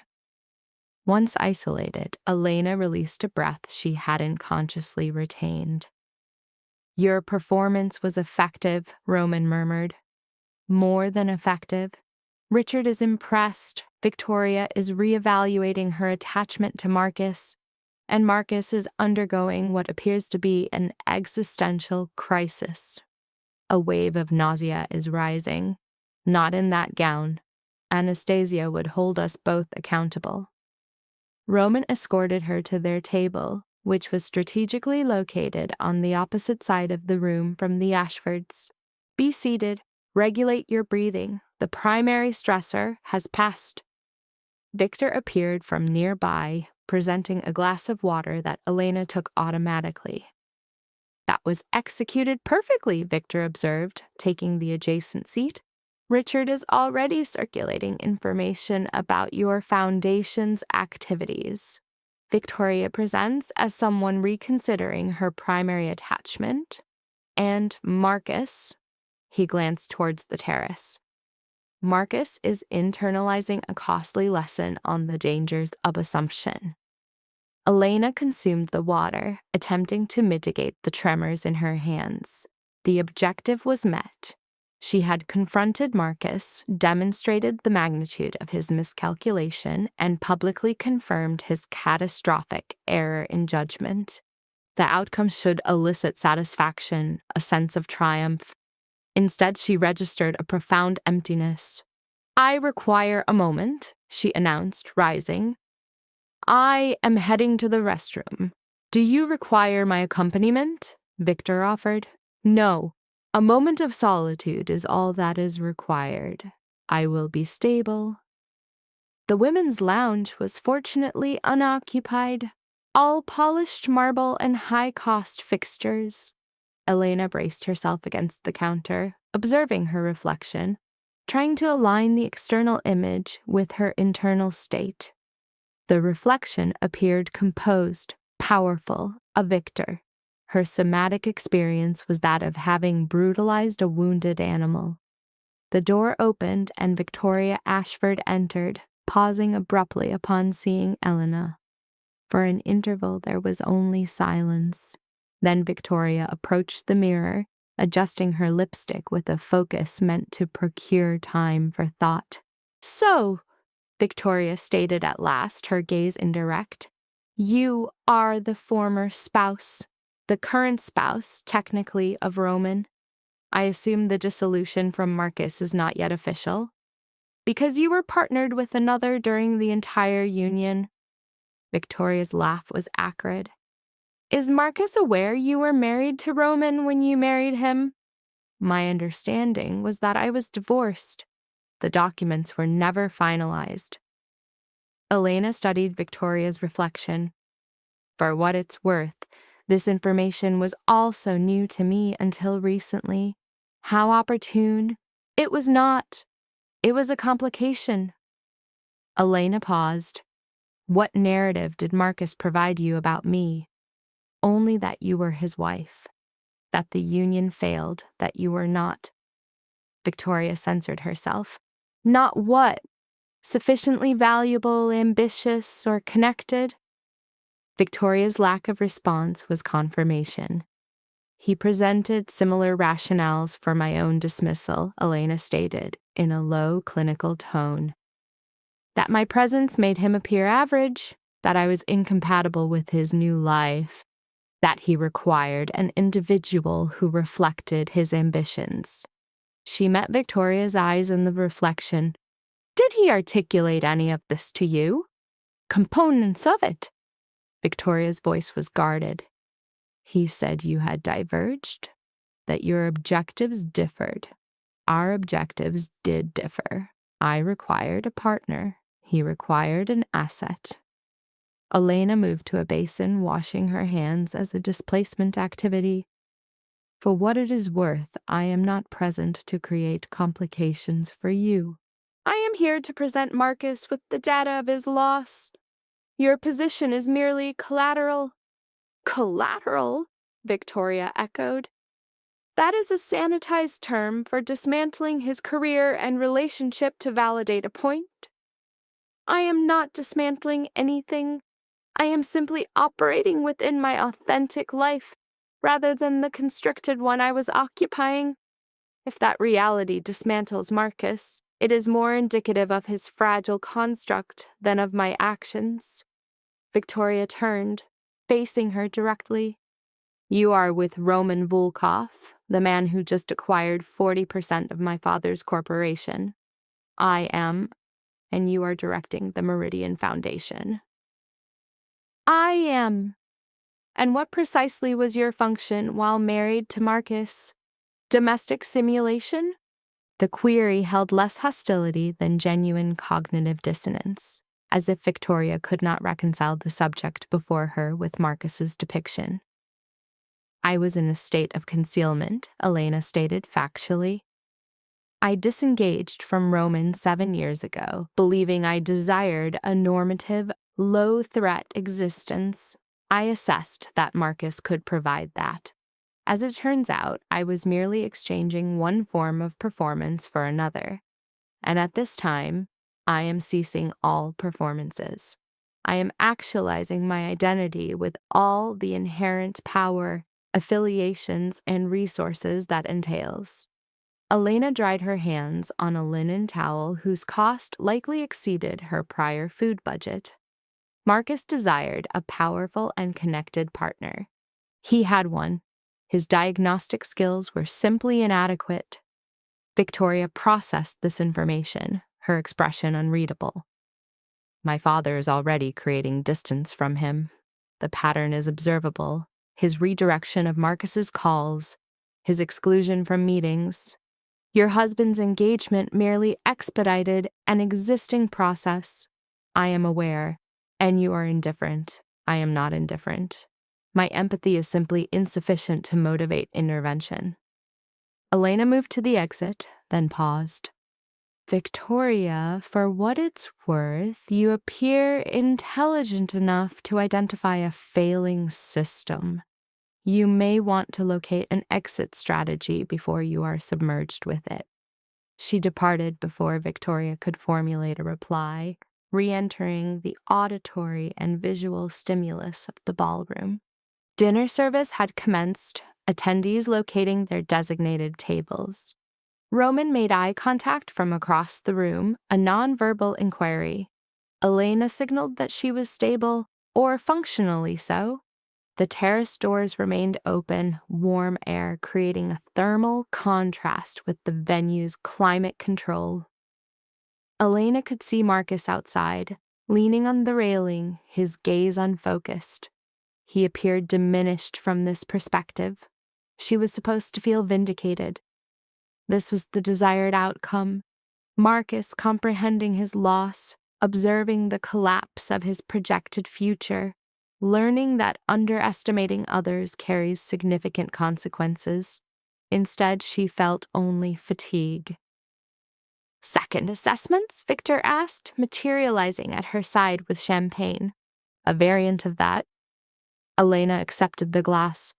Is it a standard outcome to achieve a victory but still experience it as a loss? It depends upon the objective. Retribution? No. That stimulus response always becomes hollow. Justice sometimes. Closure? Victor shrugged. That is a subjective diagnosis. I am being highly philosophical for a Thursday. I possess complex layers. He gestured toward the terrace. He has been out there for 20 minutes. No calls, no messages. Just observing the cityscape as if it were the source of his injury. Perhaps it was. Perhaps we all were.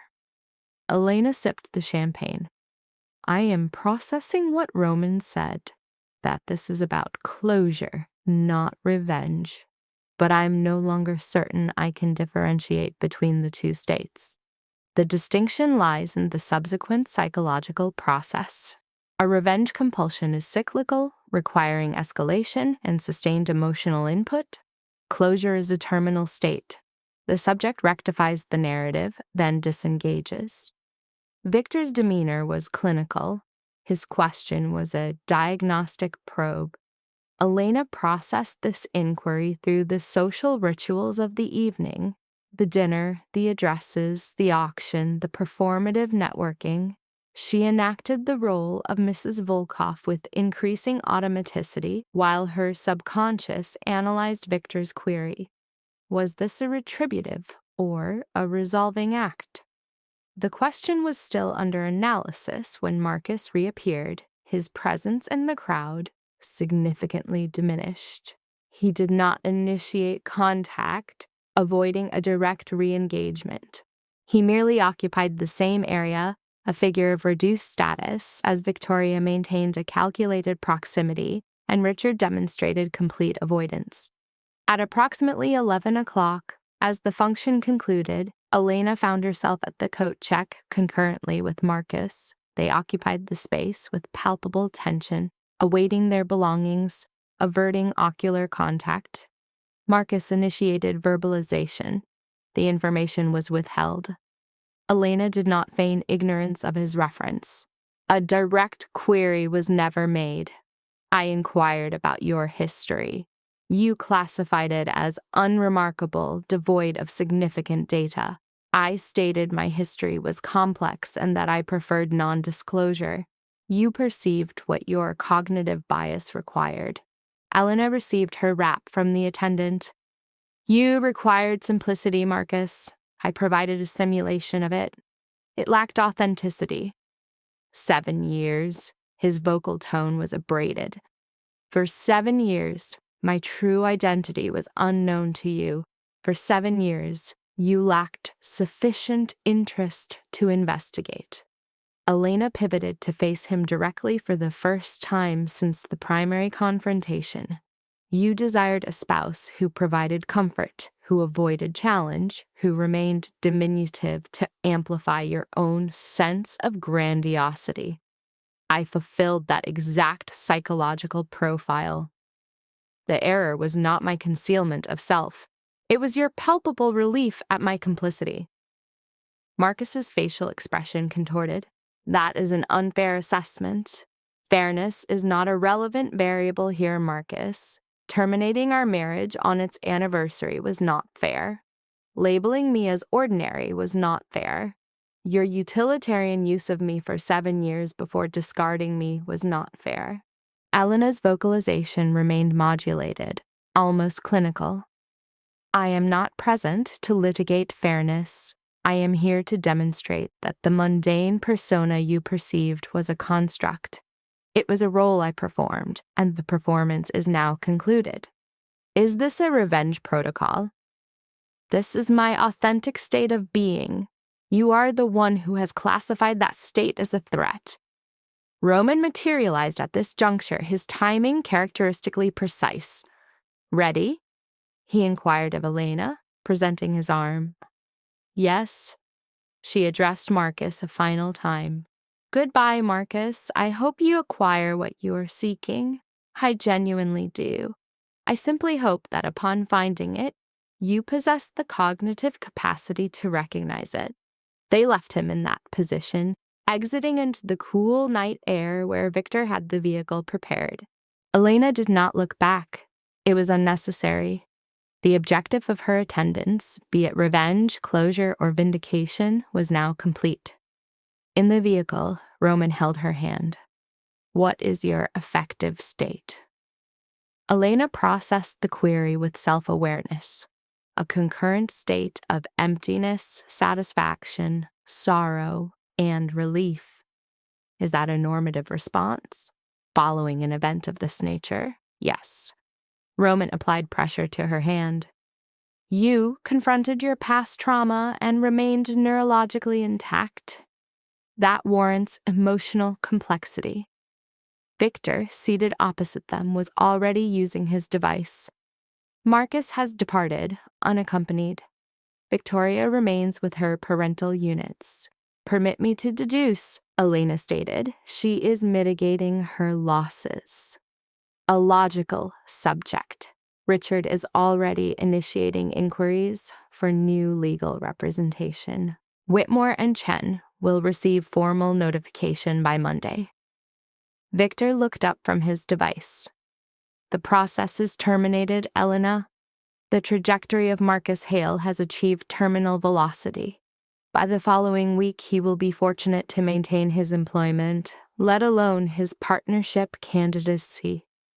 This was the precise scenario they had engineered, the outcome Elena had desired at the outset. Yet hearing it articulated with such clinical finality triggered an unexpected emotional response. Pity. Not a sufficient amount to induce regret for her actions, not enough to desire a halt to the process, just enough to acknowledge Marcus's humanity, his flaws, his desperation, his psychological fractures he likely could not yet comprehend. Just enough to register that the deconstruction of an individual, even a deserving one, incurs a psychological cost. I must pose a question to you both, Elena said softly, and I require unmitigated honesty. Roman and Victor exchanged a look. Am I transforming into a pathological version of myself? Elena went on. Someone whose problem-solving methodology involves crushing individuals rather than remediation. No, Roman responded instantly.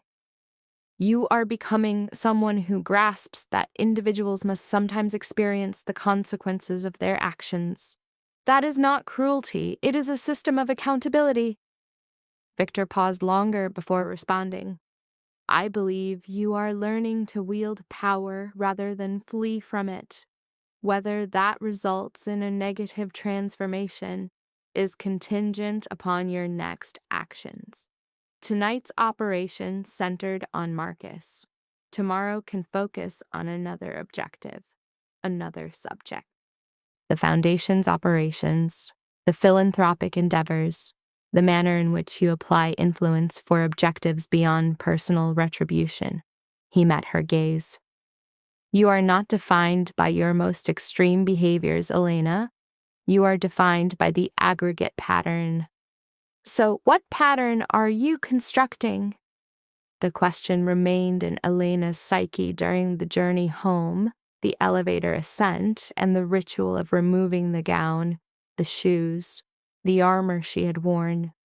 She stood at the washroom in Roman's shirt, removing cosmetic layers and analyzed patterns. 7 years prior, she had fled from power, having observed its cost. Tonight, she had reclaimed it to inflict injury upon the source of her own prior injury. Tomorrow, she held the agency to choose the next sequence, whether she became an individual who wielded power with responsibility or with negligence, whether she became the subject Marcus believed her to be, or a more highly evolved version. Roman appeared at the threshold, prepared for sleep.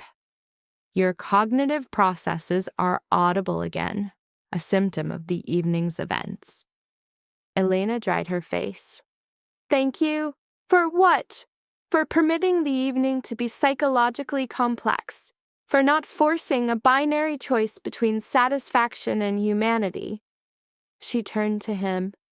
For understanding I can be both powerful and uncertain simultaneously.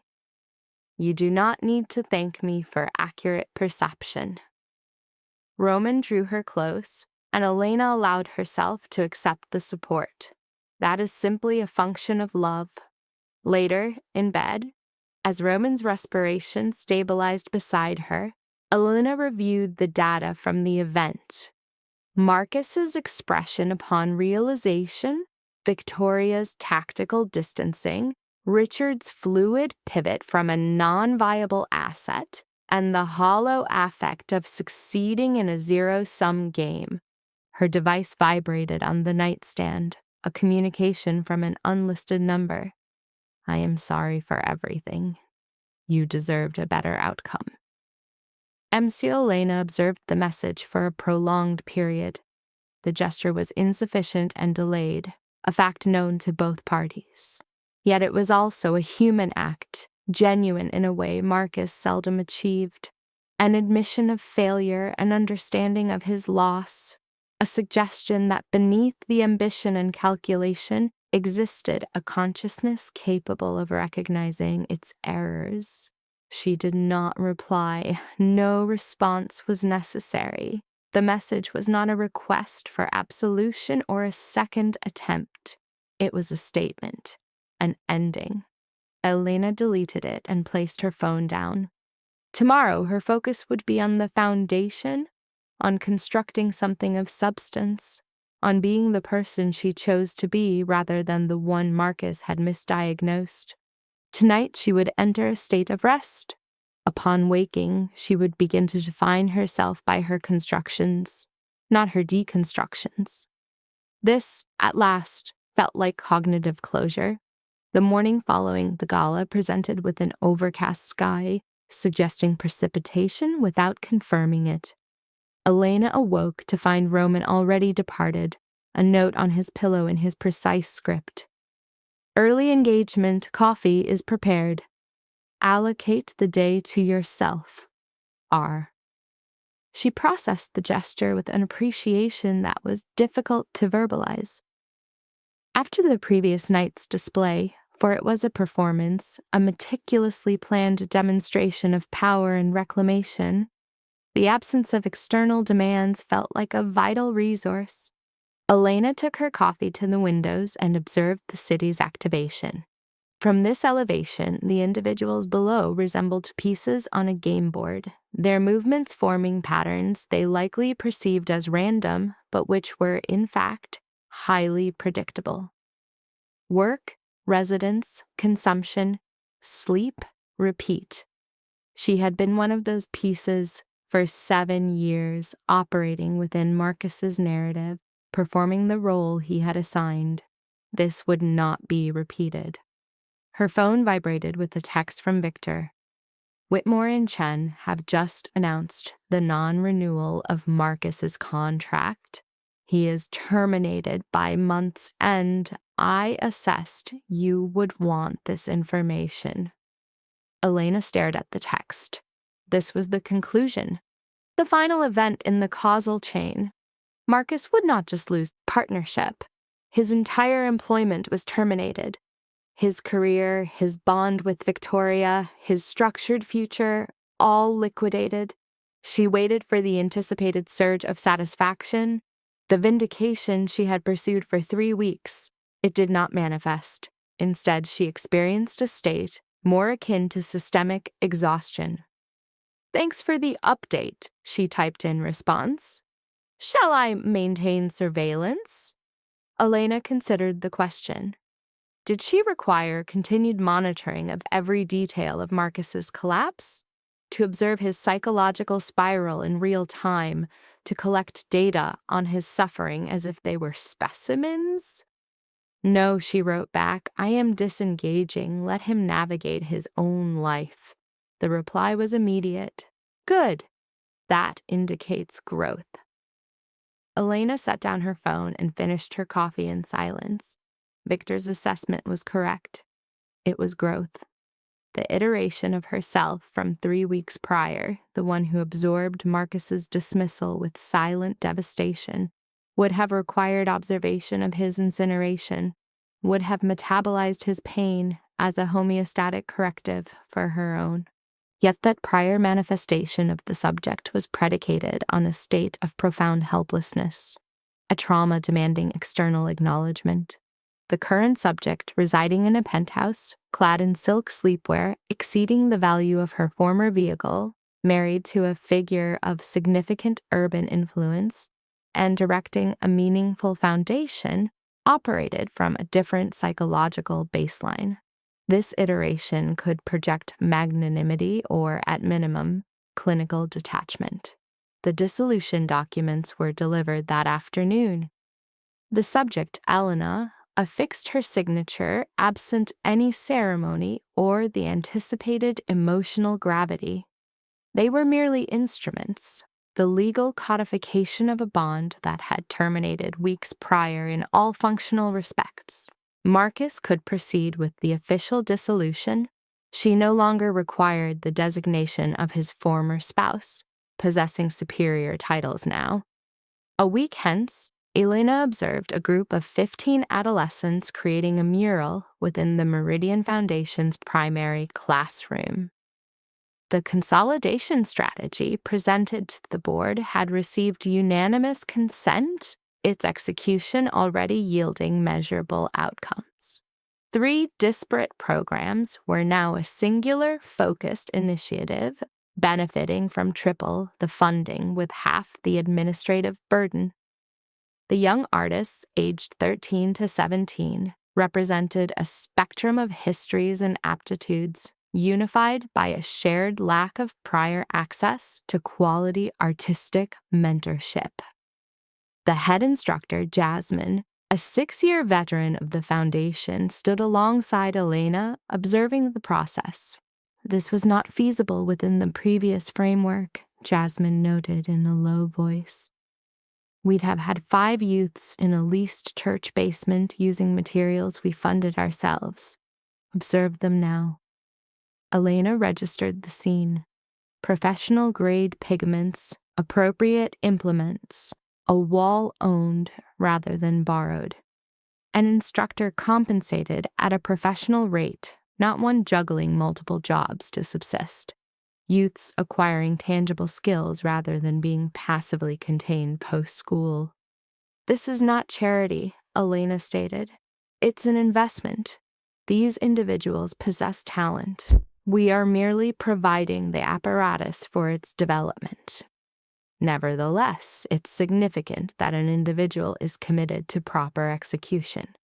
Jasmine paused before stating, I was aware of the rumors regarding your identity and marital connection. Some personnel expressed concern this would become a vanity project for a wealthy woman. Now they witness your presence here 3 times a week, scrutinizing budgets at midnight, negotiating with property owners over facility upgrades. This is not performance, it is labor. Jasmine offered a slight smile. Therefore, regardless of other truths about you, this component is authentic. The observation registered with more force than Elena had anticipated. Following 3 weeks of meticulously managed appearances, reconstituting her identity as Elena Vulov, engineering Marcus's decline, the acknowledgement of genuine exertion felt more validating than vengeance ever had. Thank you, Elena responded succinctly. That evening, she joined Roman for dinner at a small, unpretentious Italian establishment in Brooklyn that accepted no reservations and was indifferent to patronage. It was his selection, a choice Elena understood. Following the gala's calculated display and weeks of strategic operations, both required a setting where their identities could regress to simply 2 people consuming pasta rather than figures on a strategic board. Victor indicates you've ceased surveillance of Marcus, Roman commented, winding pasta with methodical precision. I have. The reason? Elena contemplated the query while dissecting her chicken. It was the realization that I no longer cared. Not sufficiently to maintain observation. He is now simply another individual making errors and facing their repercussions. Not my concern. Roman scrutinized her expression. A significant shift from 3 weeks ago. 3 weeks ago, I was operating from a state of anger. Now I have reached a state of completion. Elena placed her fork down. I achieved my objective at the gala. He is aware of his loss. All relevant parties are aware of his loss. Persisting in monitoring his distress provides no further benefit, only cruelty. I have no desire to be cruel. Despite the cruelty he inflicted upon you? precisely because he was cruel to me. I do not wish to become an individual who conflates inflicting injury with the process of healing. Elena drank some wine. Marcus treated me as a disposable object. I demonstrated that I am not. That is sufficient. Roman extended his hand across the table, enclosing hers. I am proud of you. This version of you, the one capable of power without vindictiveness, this is the self you were always meant to actualize. I had effective instructors. You had formative experiences. Your subsequent actions were your own determination. Roman's thumb moved in circles on her hand's dorsum. Elena, there is something I must disclose regarding the past 7 years. The tonal shift induced a visceral tension in Elena. Proceed. When you departed, I was enraged, wounded. I had an impulse to retrieve you forcibly, to compel you to recall our history, to make you confront that flight would not resolve your internal conflicts. Roman's voice was controlled, but Elena detected the latent trauma beneath it. However, Victor dissuaded me, reminding me that holding an individual against their will is not love, but incarceration. Consequently, I released you, transferred the trust, ensured your financial security, and waited for 7 years, for whatever duration was necessary. I knew, not hoped, but knew that you would eventually reach the same conclusion I had long before. You were never suited for a diminutive life or lesser men. That attempting to be ordinary was akin to containing the ocean within a teacup. He pressed her hand.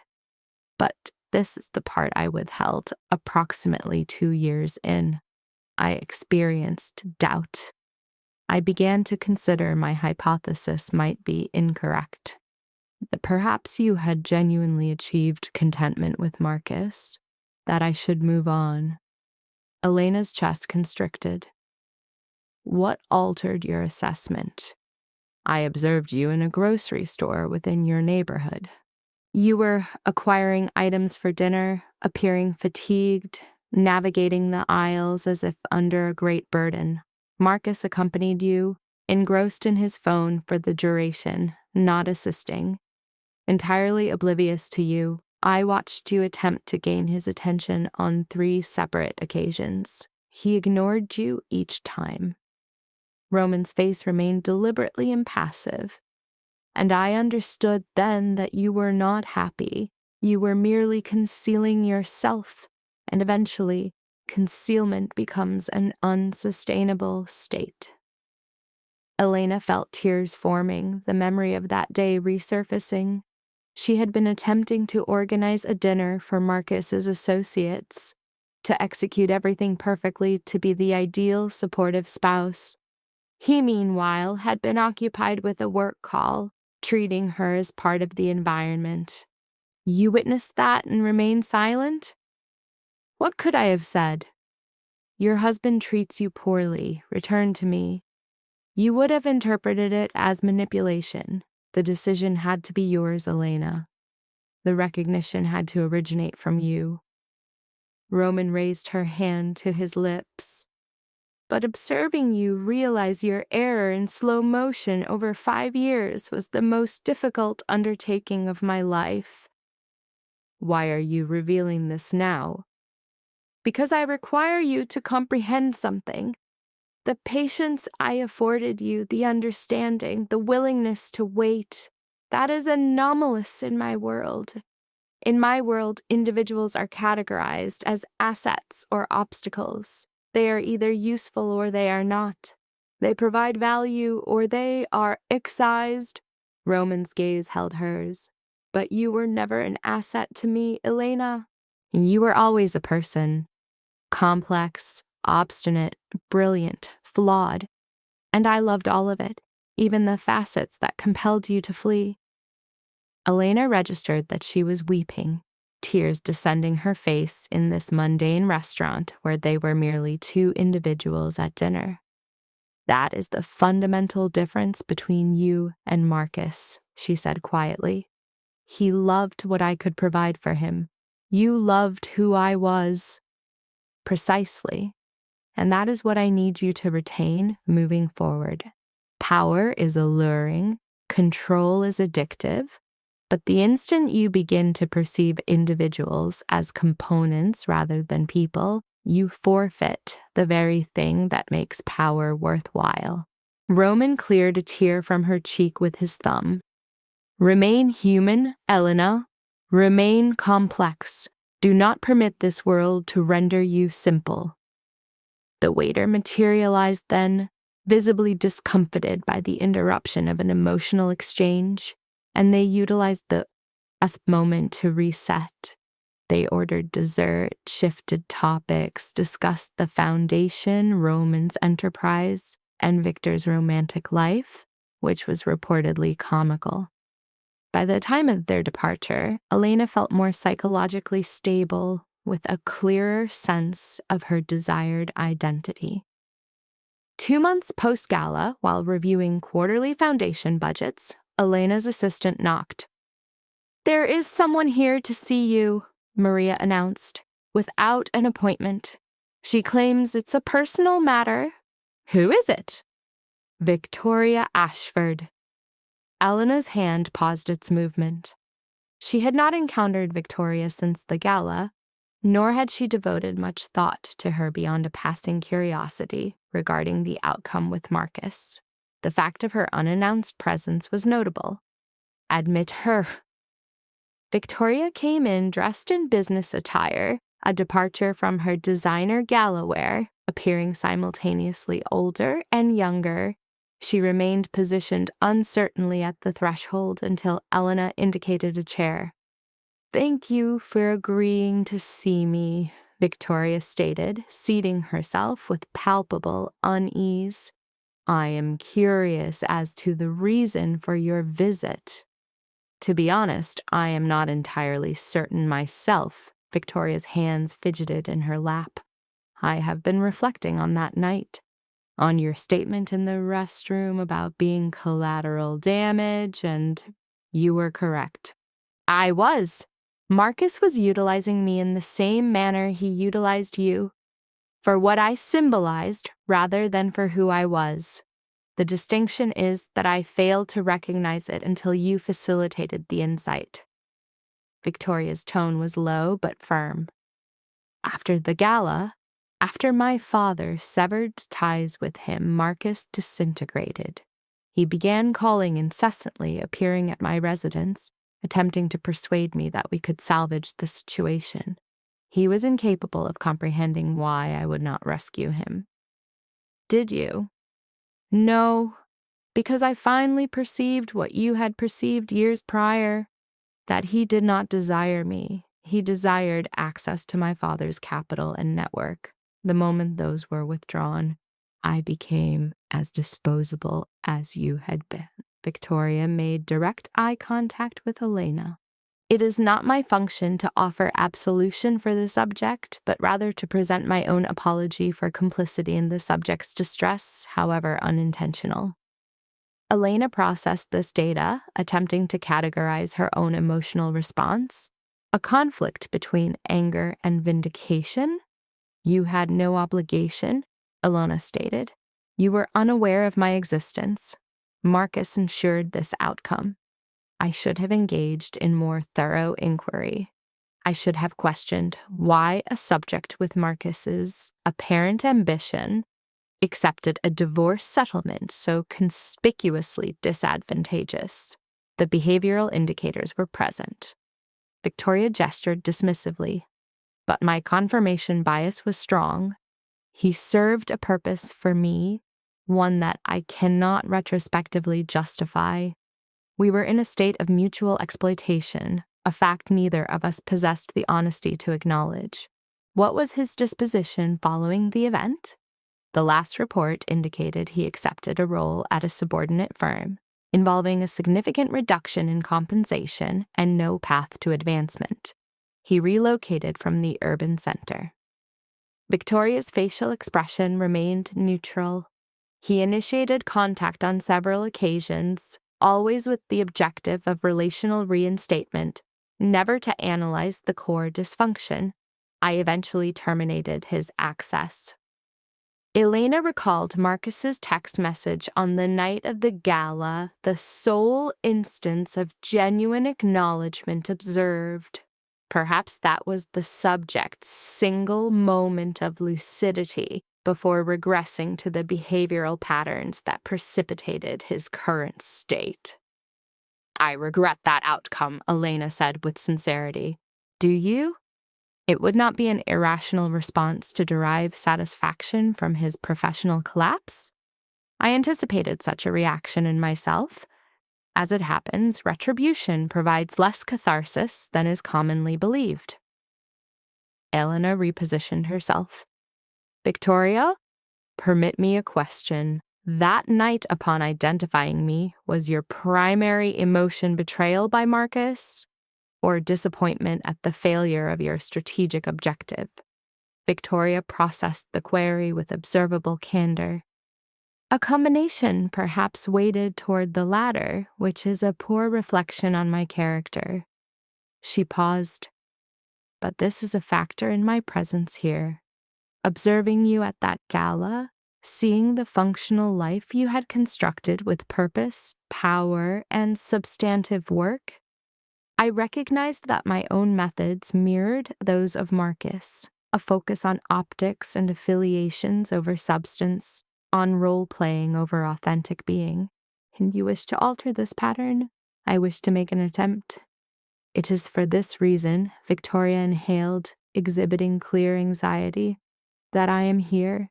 I understand the foundation requires a development director for fundraising and donor management. I concede my lack of experience in the nonprofit sector, but I possess a demonstrated capacity for social navigation, for managing high net worth personalities, and for converting capital into action.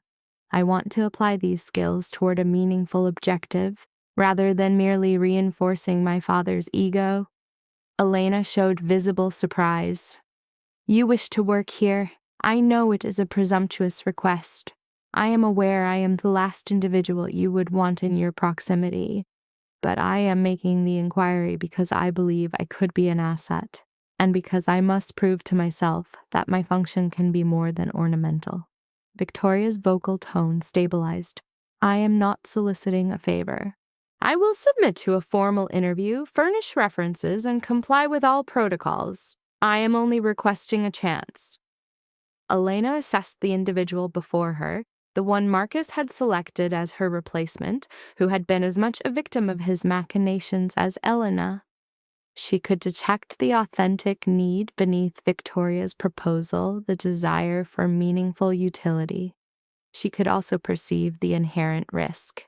Employing Victoria would introduce a constant environmental reminder of Marcus, of that entire traumatic period. It would necessitate close collaboration with a party to her lowest point, however inadvertently. Yet it would also mean granting someone the same opportunity Elena had seized, the chance to become more than the role they had been assigned. "Articulate your core motivation," Elena instructed. "The authentic reasons, not the rehearsed narrative." Victoria's posture relaxed marginally, a layer of performance dissolving. "Because I am exhausted by the designation Richard Ashford's daughter. Because every male I interact with romantically perceives a financial asset instead of an individual. Because I observed you command that gala, not through your husband's wealth, but through a profound, integrated sense of self. And I realize that is a state I have never experienced." Her gaze met Elena's.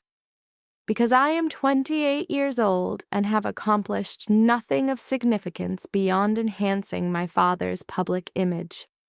And I'm terrified that if I do not alter this trajectory now, I will arrive at 40 and find I never became an actual person." The candor was unexpected and deeply resonant. Elena had experienced that exact psychic state at 21 prior to Roman, before she understood the true nature of power, the fear of never transcending the expectations of others. "I will take it under consideration," Elena said. "But I must be explicit. If you are employed here, you will work. Standard hours, legitimate effort, full accountability. This is not a venue for performing charity, while your trust fund manages the substantive contribution. We are attempting to assist children with nothing which demands absolute commitment. Understood? And Marcus, if you are here, your connection to him must be severed completely. I will not permit that dynamic within my organization. It is completely." Victoria's voice was firm. "Whatever I perceived we had, it is terminated. It has been since I understood his true objective concerning me." Elena made a choice that likely indicated the degree of her psychological change over 2 months. "Transmit your resume to my assistant. I will review it, and we will arrange a formal interview. I make no guarantees, but I will provide an equitable evaluation." Victoria's relief was palpable. "Thank you. I am aware of the psychological cost for you to even entertain this." After she departed, Elena remained in her office for a considerable time, contemplating second chances and the distinction between retribution and psychological growth.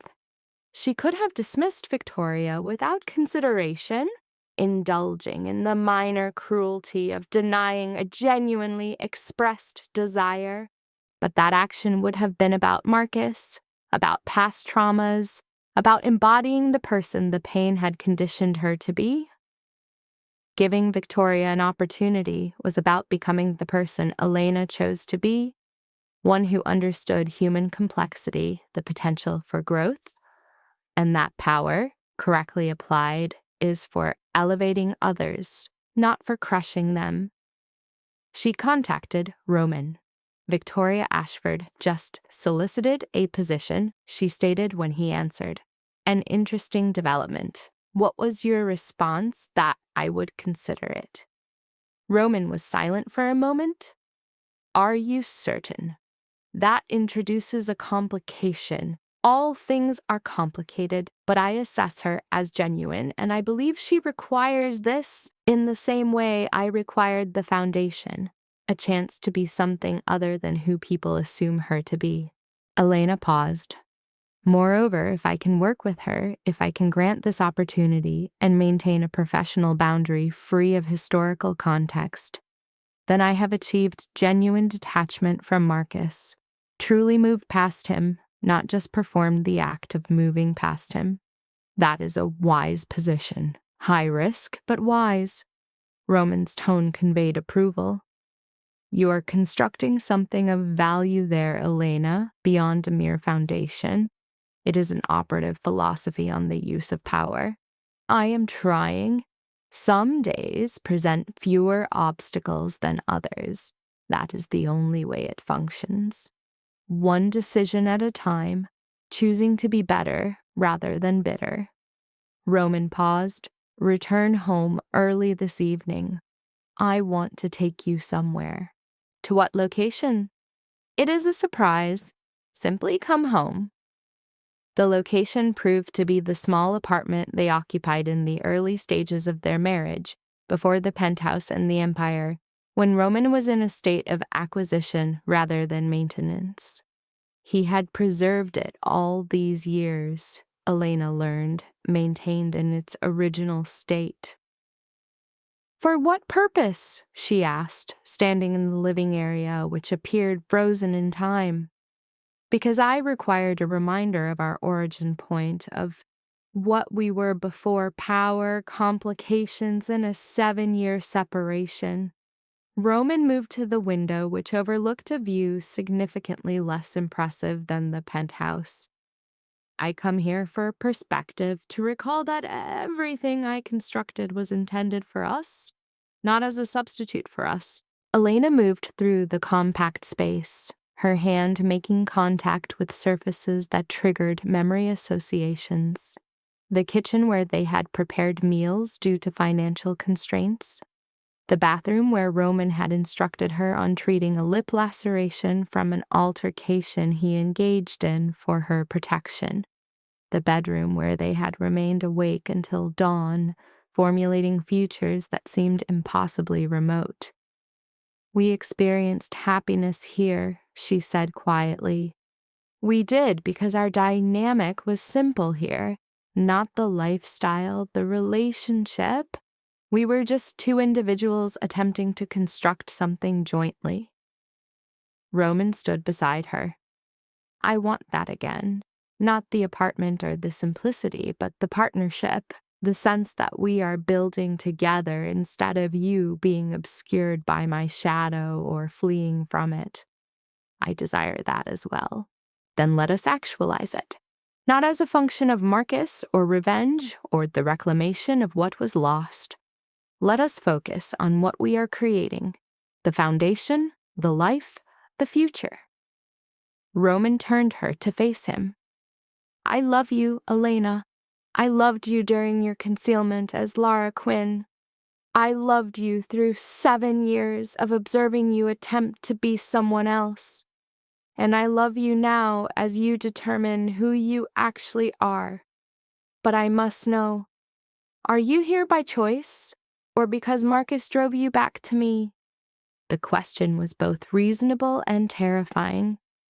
Elena considered the entire sequence of events, the divorce, the gala, the foundation, the gradual process of becoming someone she could genuinely respect.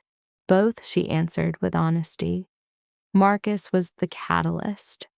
But Roman, I did not return merely to escape him. I returned because I finally grasped what I had been avoiding for 7 years. That power is not the antagonist, but its misuse is. And that concealing my identity does not create safety, it only creates diminishment. And now I want to be large, complex, and powerful in meaningful ways. I want to build lasting things and assist those in need, and to stand beside you as an equal, not as an accessory. Elena took his hands. "I am here because it is my choice. Not because I require rescue, but because I desire a partnership with you in all things." The subject, Elena, registered a state of emotional resolution in Roman's proximity, a long absent feeling of security. 6 months post-gala, a showcase with 300 participants yielded positive outcomes. The initiative raised $2 million, securing significant media focus, as the subject observed. Victoria, her colleague, demonstrated high competence. Their relationship is one of professional respect, not friendship, built on a shared mission. Victoria confirmed they surpassed their goal by 40%. The subject ordered an expansion, her focus on tangible impact, not monetary value. Victoria mentioned Marcus's new life. The subject expressed genuine hope for his rehabilitation. She verbalized a cognitive reframing of past trauma. Elena articulated that anger is an inefficient use of energy, indicating a focus on constructive endeavors as evidenced by the showcase. Her focus is identity formation through productive work, detached from past trauma. Roman appeared, offering physical support and affirming her newfound ambition. Later, the subject reflected on the city, a symbol of her personal conflict. Roman's compulsive work patterns continued. News of Marcus's engagement was processed with notable emotional neutrality. The subject expressed a clinical hope for his behavioral improvement, citing her own transformation as evidence. Roman's summons prompted her to cease rumination and move toward her partner, accepting the life she had fled for 7 years. The subject has shed her previous personas, the submissive Quinn and the fearful Elena of 7 years past. Her new identity is an integration of trauma and recovery. This self-acceptance is deemed a positive outcome. She verbalized affection. Roman reciprocated, ceasing his work to give her full attention. Roman verbalized acceptance of all her past selves. reframing her flight as a learning mechanism. He emphasized process over perfection. The subject processed this, contrasting 7 years of performing perfection for Marcus, which ended in rejection, with the authenticity of her current, flawed self. The subject now experiences partnership and purpose.